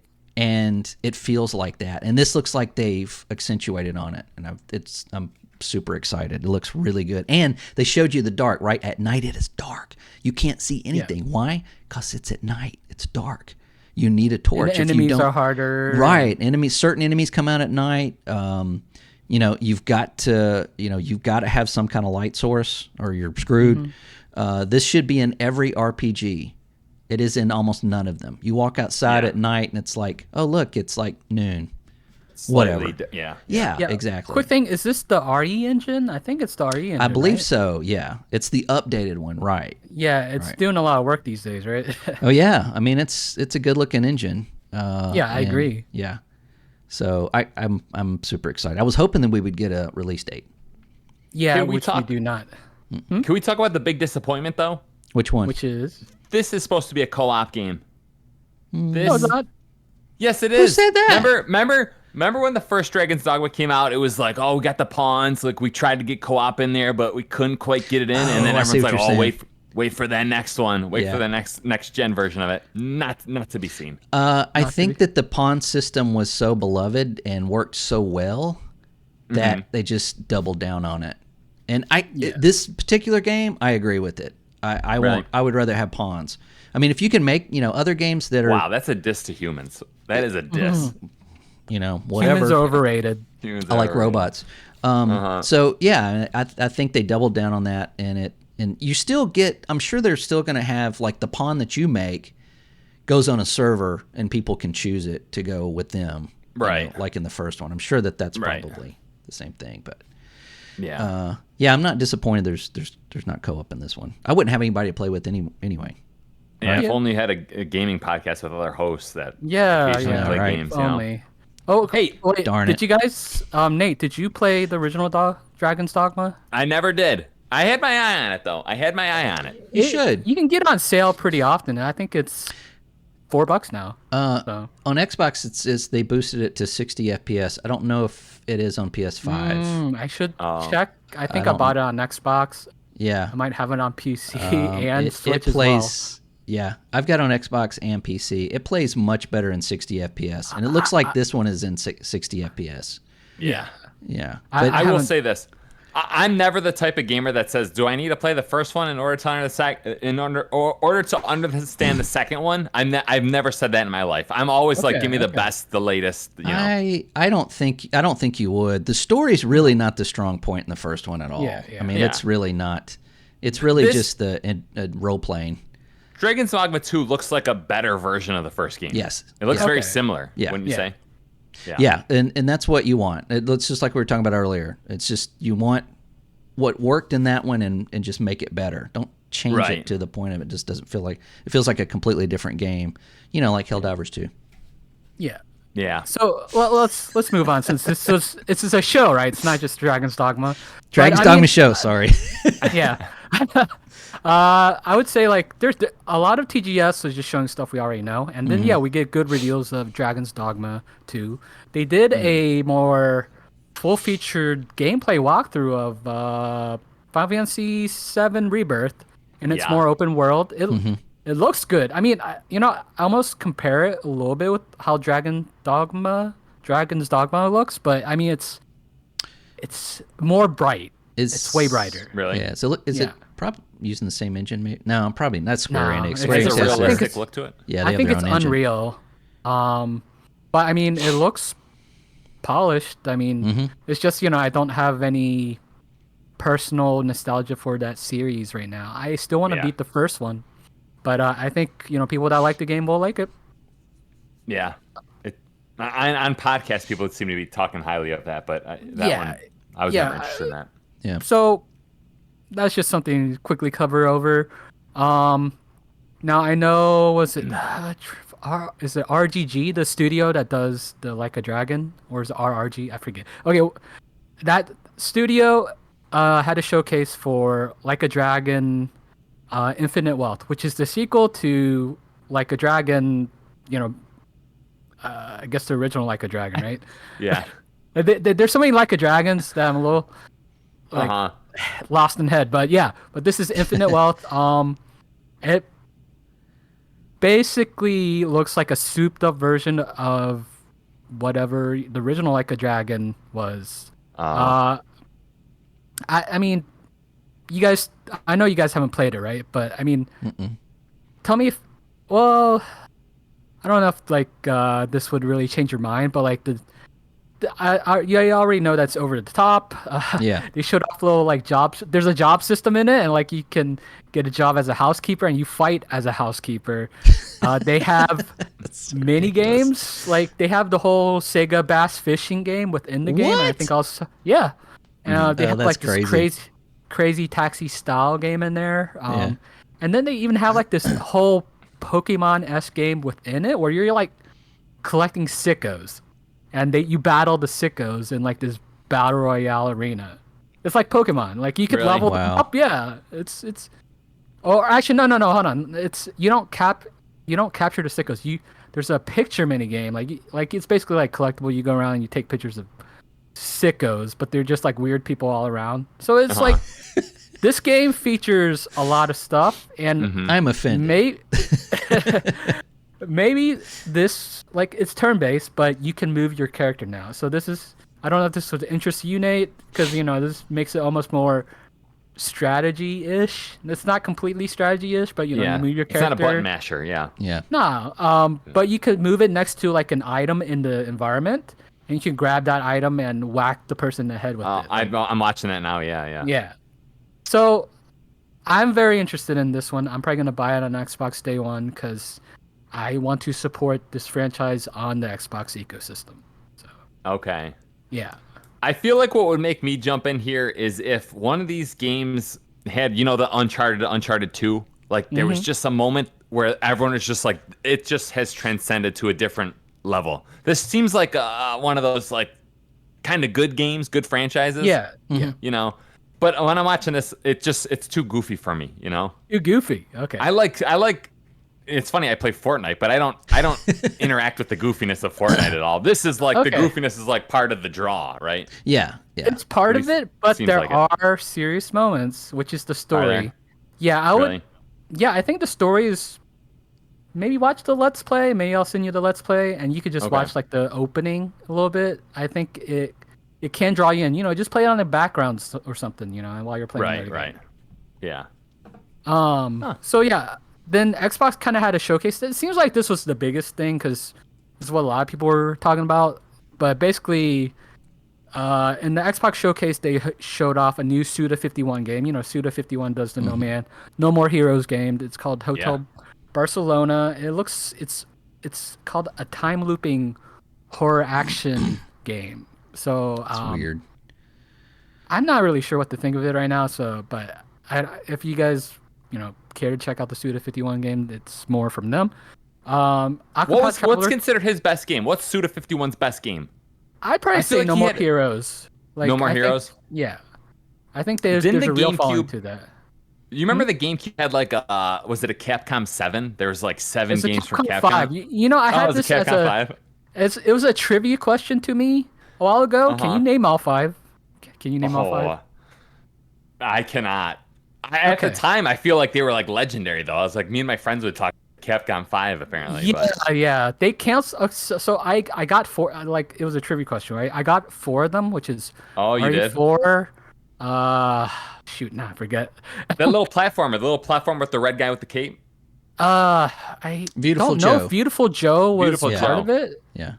I'm not sure if that Did they was, do that that? might- They did that, didn't they? No, that was not Suda. I don't know. It's the one that did Beautiful Joe was the one that helped work on. Is actually part of the Ghostwire team. I don't know the director's Oh, name. is it? Yeah, That guy. yeah. And Okay. you could see that in Hi-Fi Rush, and that's partly why I like Hi-Fi Rush because I love Beautiful Joe. I have a bobblehead of Beautiful Joe, so. Nice. Okay. So the Xbox Showcase just basically there's a lot of Game Pass announcement, and like you're gonna get Like a Dragon Ishin, which is more of a remake of an older Like a Dragon game. Japan's finally getting Elder Scrolls Online. I didn't even realize they didn't have it. Oh. Yeah. Phoenix Wright is coming to Xbox, and the Phoenix Wright trilogy will be on Game Pass, which I think it's coming out next week. Surprisingly, like Game Pass is really Stepping doing up. hard work. Yeah. Yep. I think more Dragon Quest, and some smaller games that we probably mentioned before, so I'm not gonna mention over it. But yeah, like Yeah. I feel like Xbox had a decent presence. Like they tried. I think it was better than last year. It's better than them not having a presence in Japan at all, which is Yeah, exactly, what they've had in the past. Yeah. The marquee to this TGS was really Dragon's Dogma and probably Final Fantasy VII Rebirth. Yeah. Yeah. I'm watching the Hotel Barcelona gameplay. It's a 2D title. Yeah, 2D title. My interest has been perked just knowing that. I don't even like 2D games. Why is my interest perked when a Is it because 2D it's game shows Suda? up? Is this? I think it is. Well, you've I been, think you've it's been like- playing Rogue Legacy, which is 2D, right? Yeah. Yeah, my brain is like 3D is just more interesting than 2D. So Yeah, like there I needs agree. to be some kind of draw, and I guess the roguelite nature draws me to that, and I guess Suda draws me to this one, right? Yeah, but like 'cause Mario Suda's kinda Wonder. out there. Yeah. Yeah, right. He's kind of like I wouldn't even say a Quentin Tarantino of games. But one of those type of Yeah. Wes Playing Anderson a movie. 2D game to me is like watching a brand new silent movie. Okay. It's like Fair. we've gotten past that Yeah. anyway. Yeah. We got to have that extra dimension. That Right. extra- Yeah. We've gotten past the 2D, but whatever. Yeah. Okay. Yeah, I mean that's all I really had to share for TGS. Yeah, I well, don't know if you guys saw any. What would you give it if you gave it a grade? What would it be? TGS overall? Yeah. Honestly, probably like a 7, because nothing really new. But I mean, a lot of new stuff already announced this year, so maybe I'm being a little bit too harsh on it. Maybe an 8. Like I think. okay. Like Good. yeah. Hey, rumor has it the Resident Evil 4 DLC is like massive. Have you heard about this? The separate ways. I think it's the new one. Yeah, Separate Ways. I read somewhere online that they're like the DLC is actually bigger than Resident Evil 3's entire game. Seriously. But you know what? This That's is not hard to do. Oh, it's not. So Resident Evil 3 is Like, pretty short. The Resident Evil 3 remake was like people. Oh. It's not worth the full price from what I understand. Yeah, people are Oh, upset okay, about okay. that. Oh, I gotcha. Wow. All right. All right. Let me jump into mine real quick. Okay. I'm gonna read you guys. So Jim, Big Daddy Ryan, as you guys know him as, right? Big Daddy. He talked to investors. I think a year ago, and the transcript got leaked. So I'm gonna bring out 3 questions and answers, and I want you both to tell me what you think of these. Okay? Okay. I tried to pick the most interesting ones. First one, question. You mentioned that you'll be launching 10 new games. Now, these I think are referring to the live service games. And your goal is to double your first-party revenue stream within 4 years. So out of these 10 games, how much will you come from your existing titles? Jim Ryan says it's a mixture. I'm not going to go beyond anything that's already been announced, but it would be fair to say that when you look at our IP portfolio and when you think about the biggest names in there, having those games break out from the constraints of the console model is a very significant prospect for us. You can assume that a significant portion of our existing AAA IP will find its way into a live service game. We have partnerships under development with people who have already worked with and with some new partners as well. But I think it's the first category that really excites us because those games leverage something that we already know resonates massively with the gaming community. It's an untapped opportunity for us, and if we do it right, the potential upside for SIE will be enormous. He said something I didn't like here, people. What is it? It sounds like he's acting like, multiplayer gamers give a damn about IP. We don't. Multiplayer gamers don't care about IP. Can we all agree that we don't? I think it's more so Okay, to an extent, I think people do care. Like maybe like Battlefront, right? Like people like Star Wars, they like Battlefront. Call of Duty, Battlefield, No. Counter-Strike So here's 2. what I think.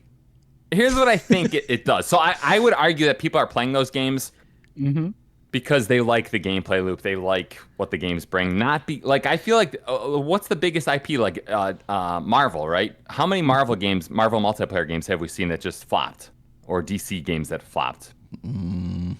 There's a fair amount. 2. One there's each. a fair amount. Yeah.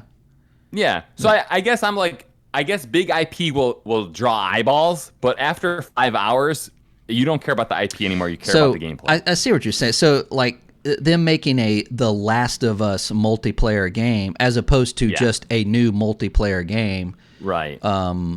It's that The Last of Us tacked onto that is not going to drive the matters. multiplayer. No. I do. I absolutely You do think so? I do. I think that there are people that, because it says The Last of Us, they don't care what it is. They're going to buy it and they're going to play it. All right. Okay. Now, the people that are focused on multiplayer probably do not care. But as far as, it's like, I think what he's saying is that it's like, okay, so we've got, Uncharted, the Battle Royale, right? Okay, so people that, love, Naughty Dog or whatever, they're just going to buy whatever they sell. They stamp that name on it. I think that's what he's saying. But I see what you're saying. It's like if it's a new game, it's a multiplayer game, and nobody cares if it's tied to an IP or not. Yeah. In the long term, yeah. Right. But when it is tied to an IP, it may open up a larger audience. Yeah. Yeah. All right. I guess short term it does matter. Long term it doesn't matter. Right. But yeah. All right. Second question. This is regarding Bungie. Bungie has 1,000 employees and 20 to 30 years of history making games. You're counting on a big contribution from them to help you with these 10 games and help you allocate capital effectively, as well as avoid making mistakes. Is that the strategy? Jim Ryan says, yes, it is. I've been talking a lot over the past couple of years with our publishing partners, many of whom are slightly farther down the road than we are in terms of live service publishing. What they all have in common is that they've made a lot of mistakes on the road. And I think one of the benefits of being a fast follower in this space is that if we're intelligent and thoughtful, we can learn from those mistakes. But if these partners can be viewed as our competitors and there's a limit to what we will share, having a premier live service publisher within the group who is extremely keen to collaborate with Sony massively increases our ability to learn and our ability to avoid the mistakes that others have made. Yeah, that's a really good answer. Anything jump out? That's a solid answer? It's a pretty solid answer. It's like, was it BS, business speak, right? This is right. It's the kind of answer that would give you confidence, I would say. Okay. I do know, like, I hear, Bungie's live service center of excellence, right? That crazy thing. Yeah. I just often think, like, part of me loves that it exists because, what's going on over there, right? And then the other part of me is like, Valheim was made by 4 people and it sold 10 plus million copies. So it's like, how important is really, like, having a knowledge of it, right? Because those 4 people that made Valheim didn't have a wealth of knowledge to draw from. It obviously does to Sony. I mean, now we know why they paid so much money for Bungie, and they don't care about the game that they're making. They care about their expertise and how they can help grow Sony into that business. And Bungie is a great choice. I mean, they are. I mean, they have shortfalls, but they're still a good choice. They can make the money, and that's what counts. Yeah. All right. The last one is a little bit of a spicy quote. That's why I added it. Is it the Xbox one? Spicy. It is the Xbox one, yeah. The question goes like this. The Game Pass business model appears to have some challenges, and Microsoft appears to be losing a lot of money on it. Because the AAA publishers spend $100 million or more on developing titles, they are happy to sell it for $70 on PlayStation 5. The subscription model is more challenging for them. Given that environment, will Microsoft need to provide minimum revenue guarantees if they want those titles on Game Pass, or do they need to go out and buy more assets like Activision to put on their platform? Are those the 2 options for Microsoft when trying to gain critical mass and support from AAA publishers for Game Pass? This is what Jim Ryan says. I can say with a very high degree of certainty that Microsoft has tried the first path and it did not work out at all. That has driven them to make the large acquisition.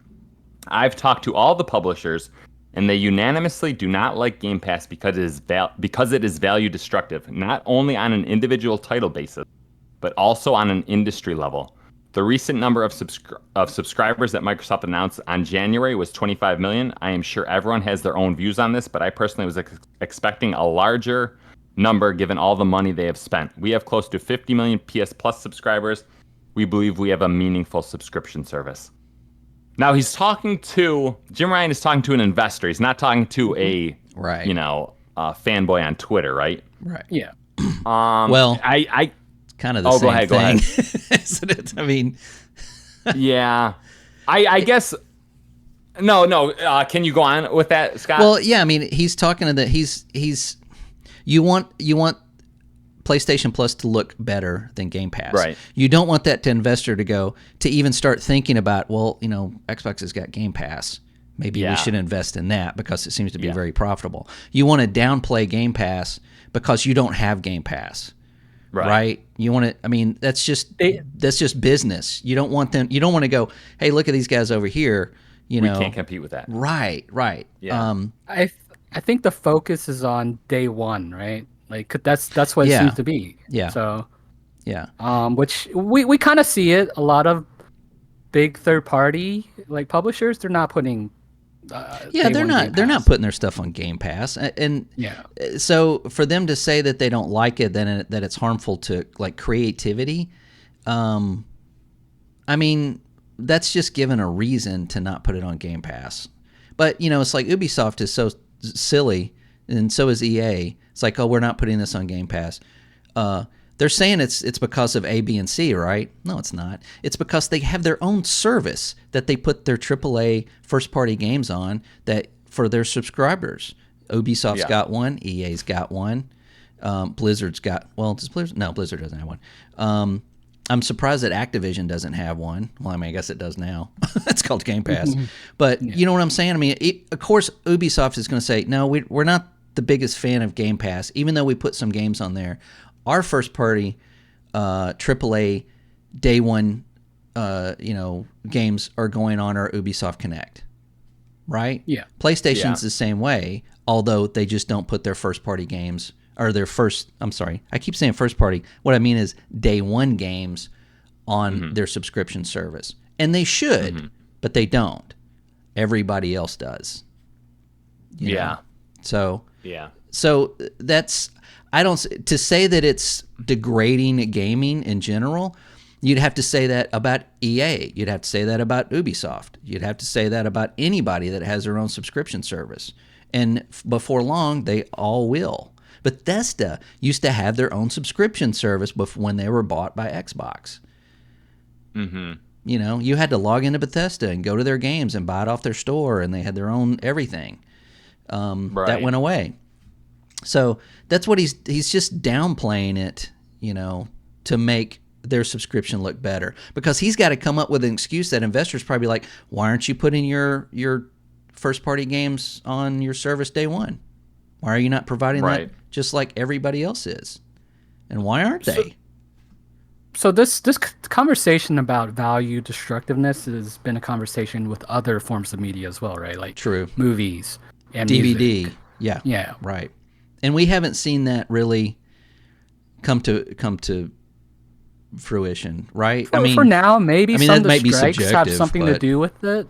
Some of the strikes might be but I mean, historically, this, but who knows? Right? Yeah. I mean, when the VCR came out, I remember this. You guys probably don't, but it was like, oh my God, this is going to ruin movies forever, right? No, it didn't. You just take them home with you. DVD, oh my God, this is going to ruin VHS forever. Well, it kind of did, but it didn't ruin movies.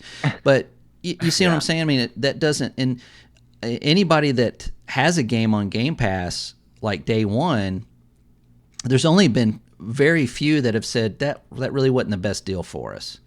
And it's probably because they didn't get enough money, or they didn't ask for enough money, or they didn't get the best deal because their game was not a huge seller. Some of them were like, holy cow, if we hadn't been on Game Pass, our studio would have closed.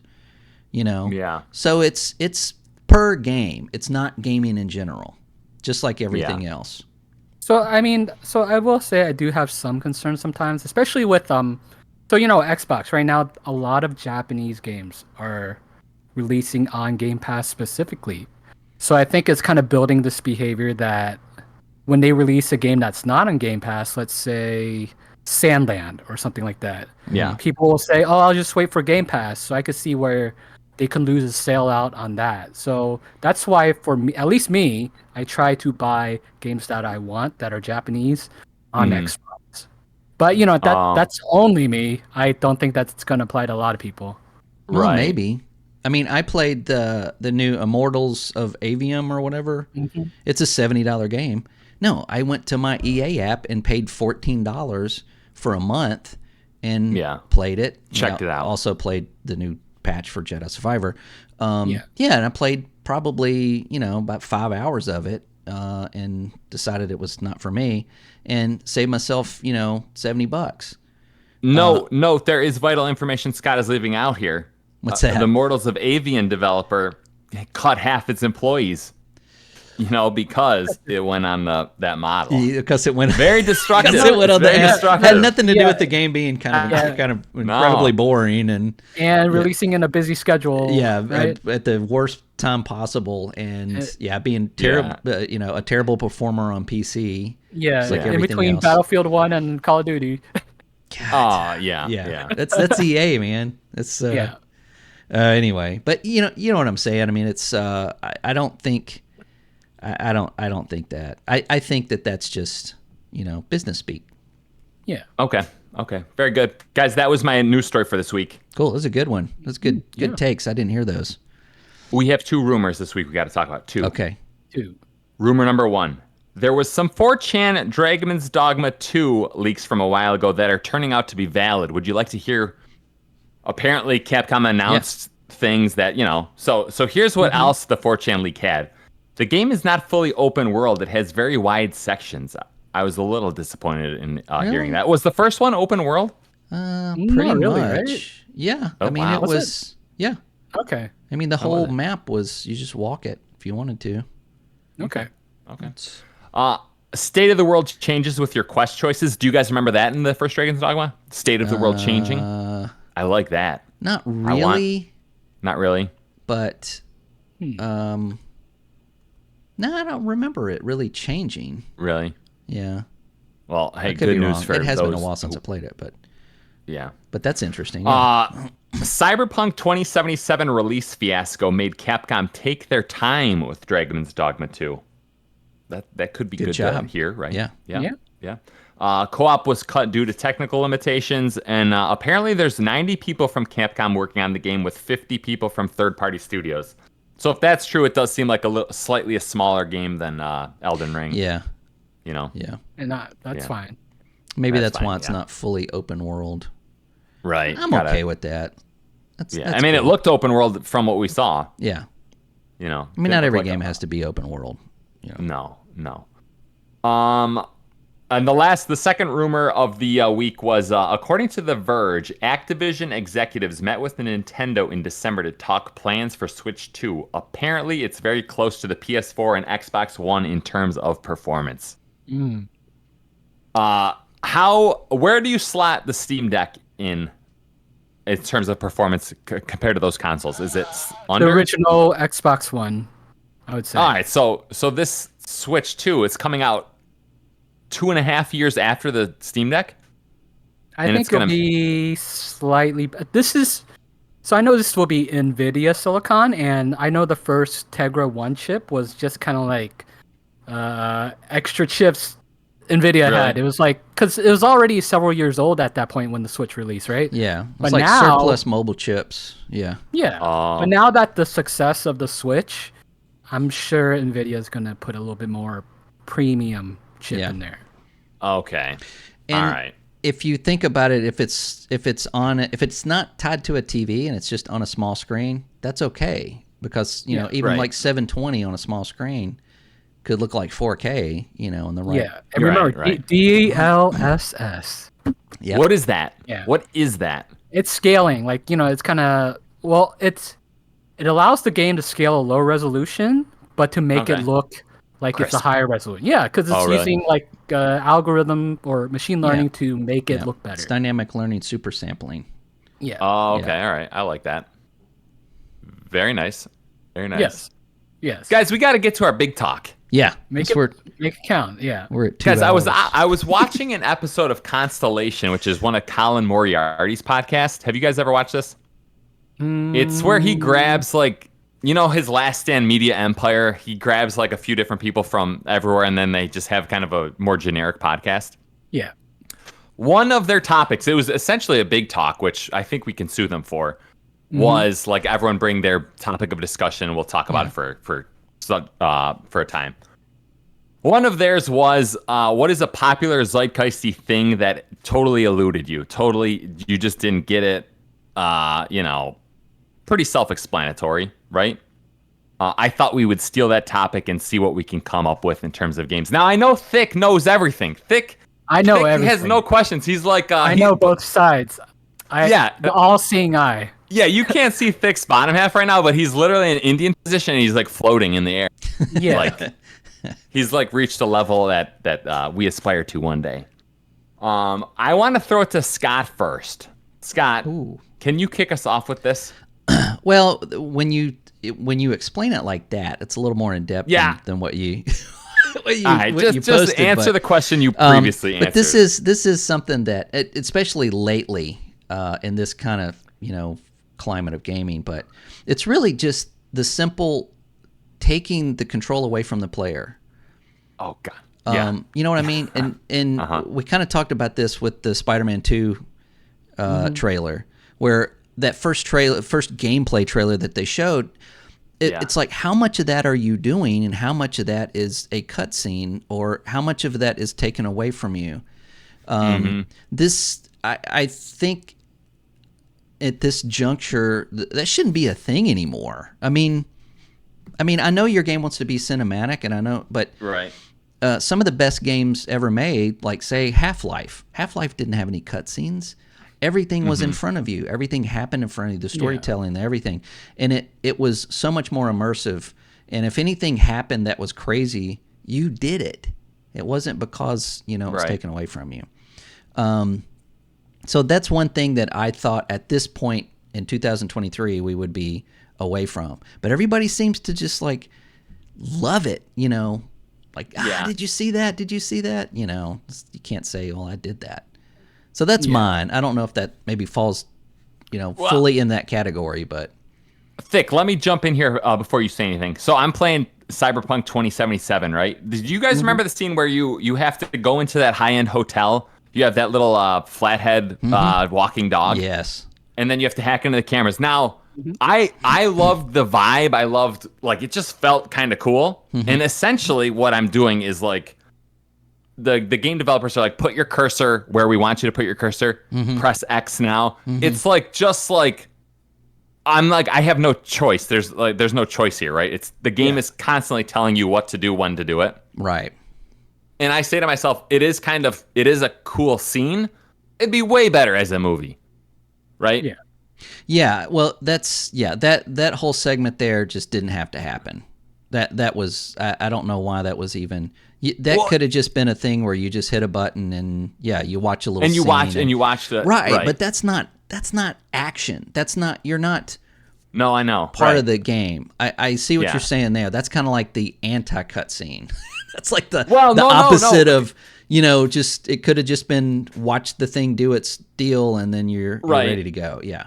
I guess I actually put it cutscene adjacent, because cutscene is like you put your controller down, you shut your brain off and you just absorb. But that was like one under where it's just like, all right, it's not a cutscene, but what it is, like we're telling you exactly what to do. Yeah. Yeah. It's not like I'm trying to figure out where am I putting this flathead screwdriver, like what are my choices here, right? Right. Yeah. So that kind of bugged me, and then on the other hand, my brain is like, I kind of enjoyed it. It didn't go on that long. That's my least favorite mission of that entire game. Oh, was it really? Well, just that whole that whole segment. Yeah, there's just very little, like pressing A to wait. I mean, yeah, exactly. I mean, exactly. It's just like none of that had to. It didn't feel like you're interacting with anything or part of the story. That was just not well done, in my opinion. You know, the whole removing screw thing and you just pressing button reminds me of this one thing in Starfield where you could cut the door, right? It says cut here, and it's like, oh, okay. And you just cut them and the door just falls down. I thought that was what it reminded me of. But I actually kind of like doing that because it's like, and then it goes, ka-tunk. you know, it's like, No, yeah, no, but I see what you're saying. Right, yeah. And exactly. I mean, it's like, and there's probably a fine line there between pressing A and then watching it do something or actually doing that thing. I would always prefer to kind of do that thing as long as it's not, mundane and, overdone. But, just watching, in The Last of Us, both of those games, it does it a lot. Like, every action sequence seems to have some thing where something comes out and takes the control away from you, and then you're now watching it play out. Like you're being choked or something, right? In Last of Us or something like that? Yeah, like something grabs you, and then, you just have to wait mash till... the button. Yeah, you're like, okay, what... Okay, oh, here it is, QTE, Yeah. I don't... but, and everybody seems to love that. And I'm over here just going, I don't want cinematics. I want to be in the game. I want to be playing the game. I want to be that character. So I think there's always a certain mine. balance, right? And then it could be they just didn't have enough resources to really flesh that certain section out, so they just cut it too. That happens too. So they just keep it simple. I think they make those decisions to make it more cinematic and more like a movie. Right. Yeah. And because I think cutscenes are expensive to put in a game. Yeah, I mean, you've got I think the way Half-Life did it, and and with Spider-Man 2, obviously there's probably going to be a lot of them. I mean, in the first one there was a lot of them. Yeah. And they're fine, but I just don't prefer them. Yeah, so like in Spider-Man, like there was the car chasing stuff, like you do, like it was all very canned. Yeah, that's a good word. Time stuff, which I didn't like. Yeah. So yeah. So that's mine. Fick, do you agree with Scott that the industry would be better with no cutscenes? Ideally, yeah. Oh, right. Wow. But I would say that it's part design and maybe just like you can't like things that happen in certain cutscenes are not always possible in gameplay, right? To an extent. Oh, right. Yeah, right. and that's why they do quick time sometimes. That's why I can't say this perplexes me. So yeah, and don't get me wrong. I mean, I don't like hate all cutscenes in all games. I know. To push the story, it's action sequences. Yeah, it's when you're playing the really? game, and then it's the control is taking away from you, and then to do something and then hand it back to you. Like you couldn't do that yourself. Let me do that for you. Oh, interesting. And here you go. Okay. Yeah, I'm not saying that you shouldn't have cutscenes in games. I mean, that's there's games that have that, but that's just something that I the more and more I see it, the more and more I hate it. You're getting bugged by it. Yeah. You get bugged by it. Yeah. All right, Fick. What about you? What is something that you can just fake it so us mere mortals? I have a couple, but I'm just gonna say it's two game types that really kind of like. Oh, okay. I'm interested. Why it's super popular? It's the auto chess battler. You know what I'm talking about? I never played one. Yeah, it's like you just pick you pick your group Pieces. and maybe you have to care about placement. It's almost like a turn-based battle, but I don't know. It's just it feels like it's needlessly overcomplicating a what do you call it? A turn-based battle system. I don't really like it. Sounds but that's terrible. just me, personally. Yeah. So what choices are you making in those games? You're choosing what pieces. You play, maybe when you use a certain ability. Almost basically, like I said, like a turn-based system. Oh, really? But Well, what is the auto battle part of it? What's auto? The battle's running like once you set everything down, it just kind of runs, right? And then maybe like there's a certain rate like people attack, and then there's a certain rate they attack, and then it just goes through like motions for a little bit. It's just, okay. I'm not gonna say that it perplexes me because in some ways, people like it because it's low. When those sometimes. Yeah, Right, I right. get you. What about the cookie clicker games? I swear, I used to listen to Giant Bomb podcast, and Jeff Gerstmann kept playing these clicker games. Yeah, those are another one I don't get. But then, like I said, is people play it for a different reason, right? They're not numbers playing go up. They don't play it to be challenged. They play it to just like maybe scratch an itch, you know? I guess so. Yeah. I guess so. It's like bubble wrap. It's a bubble wrap game. You know, which is maybe that's the best way to say it. Yeah. Yeah. I wouldn't say auto chess is as mundane as those games. I think there's actual depth, and I'm personally not getting it. So that's maybe why. That's the perplexing part, right? Yeah. But yeah, that's my take on auto chess, and then also gotcha games where you kind of like roll in and stuff is coming out. It's like a gambling game almost. Genshin is one of those, right? Yeah. I don't understand what the mechanic is. What is the mechanic? What is gotcha though? You collect things, like you get currency, you collect things, and then it's always randomized. Sometimes it's a certain rarity, sometimes it's stronger. If you get something cheap, you combine it with another thing to make it better. It's basically a form of gambling. Form of gambling. It's like a loot box, right? A gotcha is basically like a character pops out of something. Yeah. It's not always a character. It might be something else. Yeah. Yeah. A lot like it's a very Genshin centric thing. At least that's what I would peg it as now. And now it's starting to I want to say pollute, but I'm trying to be nice about it, but it's starting to.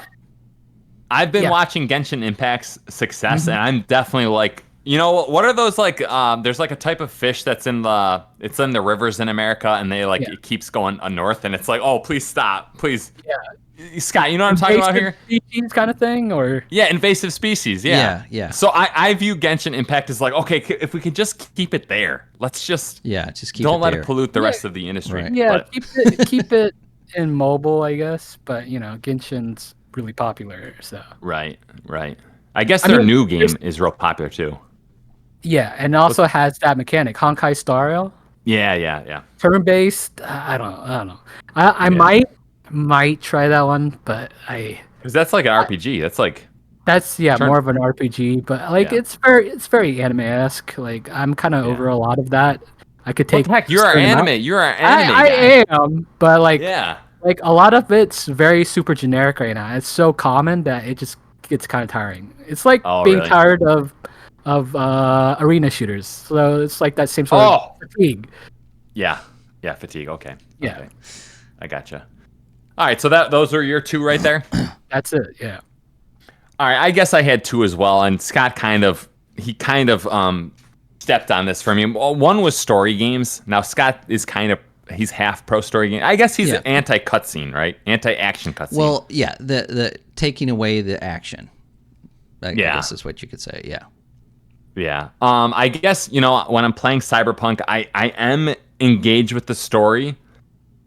And yet it is teetering for me because I feel like it's so hard to find like super talented writers. Whereas do you guys remember the who is your ally in the beginning of the game? You're like Jackie Wells. Mm-hmm. Yeah, Jackie. He's that big tough guy. Yeah. Then obviously Spoiler. something bad. Yeah, spoiler. Something bad happens to him, and I'm like, did they write him enough to where I liked that guy? I don't know if they did. Right. And I'm just like, I wish I liked him. I'll tell you. I guess I liked him a little bit. Like he's framed as your best friend, kind of, right? Like, right? Like, you're in a world you don't have anyone else, and that's like he's your one guy. Yeah, that's true. I guess it was a little like, do you guys remember Scarface? Remember Al Pacino in that? Manny was his name. Is like, right? So it was a little Scarface-esque. And then I guess my other one was linear games. So you go on the internet and people, there's these like linear gamer types who are like, oh, this open world game is like very static and barren. They should just go back to making linear games. And I'm always like, no, what they should do is just make better open world games. Yeah, absolutely. Like, I don't know. I don't understand people preferring to be locked in in 3 areas and then you can only go forward. I don't understand how those people like that. Or just having, starting. If you get to the end of the game and you start the game again, you're going to play the exact same game. Exact same stuff, yeah. Right. And that's what, well, those are Sony games. That's why they call them one-offs. Yeah. You play it once, and then because your next experience is really not going to be any different. Right. Right. Yeah, I get that too. But yeah, I agree with the whole making open world more interesting. Better. Yeah, right. Open world is not a type of game. Right. Open world is just the setting or the type of game that you're, or the type of place that you're putting your game into. Just make it better. Yeah. Right. Yeah, I feel like a lot of times you'll hear people say, "Well, you can't be as cinematic, or you can't have as like control of the story as much in an open world game." Which, to a certain extent, they're right. I'm okay. But I'm like, that. no, just what's that? I'm okay with that. I'm okay with that too, for sure. Yeah, sure. I'll make give the player ability to make your own stories. Bingo. Yeah. Wow. State of Decay 2. Sounds like the three of us aren't that complex, aren't that perplexed with these things. Just people are wrong. Yeah, I think that's what it is. Yeah. Yeah, everyone else is wrong. Yep. Yeah, come to us with your wrongness, people, and we'll try to set you straight. Yeah, really. Right? We'll set you free. Leave a comment. Open your mind. Right. Yeah. That's right. All right, guys. Scott, tell listeners how they can interact with us. Leave a comment below. Tell us what perplexes you about gaming and what gets on your nerves, basically, that everybody likes, like remakes or redos. Leave a comment below. Also, if you're on the audio version, that's fine too. Come to YouTube, leave us a comment, or you can also get us at Spotify, Google, Apple, wherever you get podcasts. You can listen to us there. Take us on the go. Well done. Take us to work with you. Well done, Scott. Okay. Yes. Great one. Can you teach us lowly mortals a lesson? The quote today is a question. Uh-oh. And you'll have to ponder it. Okay. Do you think God stays in heaven because he, too, lives in fear of what he's created? That's a good one. I like that one. Should I tell you where it's from? I feel like I've heard the quote before. It's from a video game. Which game is it? It's from Spy Kids 2, the movie. I think, you know what? I feel like I just heard last week. I think it came on my YouTube feed and I watched it. It might be because I watched it. Oh, that's funny. That is funny. Spy Kids didn't get good until Sylvester Stallone was the villain. I suppose. They're making a new one from what I hear. I hope Stallone is in it. Yeah. Yeah. He's not doing much. All right, everyone. All right. Have a great day. See you Monday. See you on Monday. See you next Monday. Bye-bye.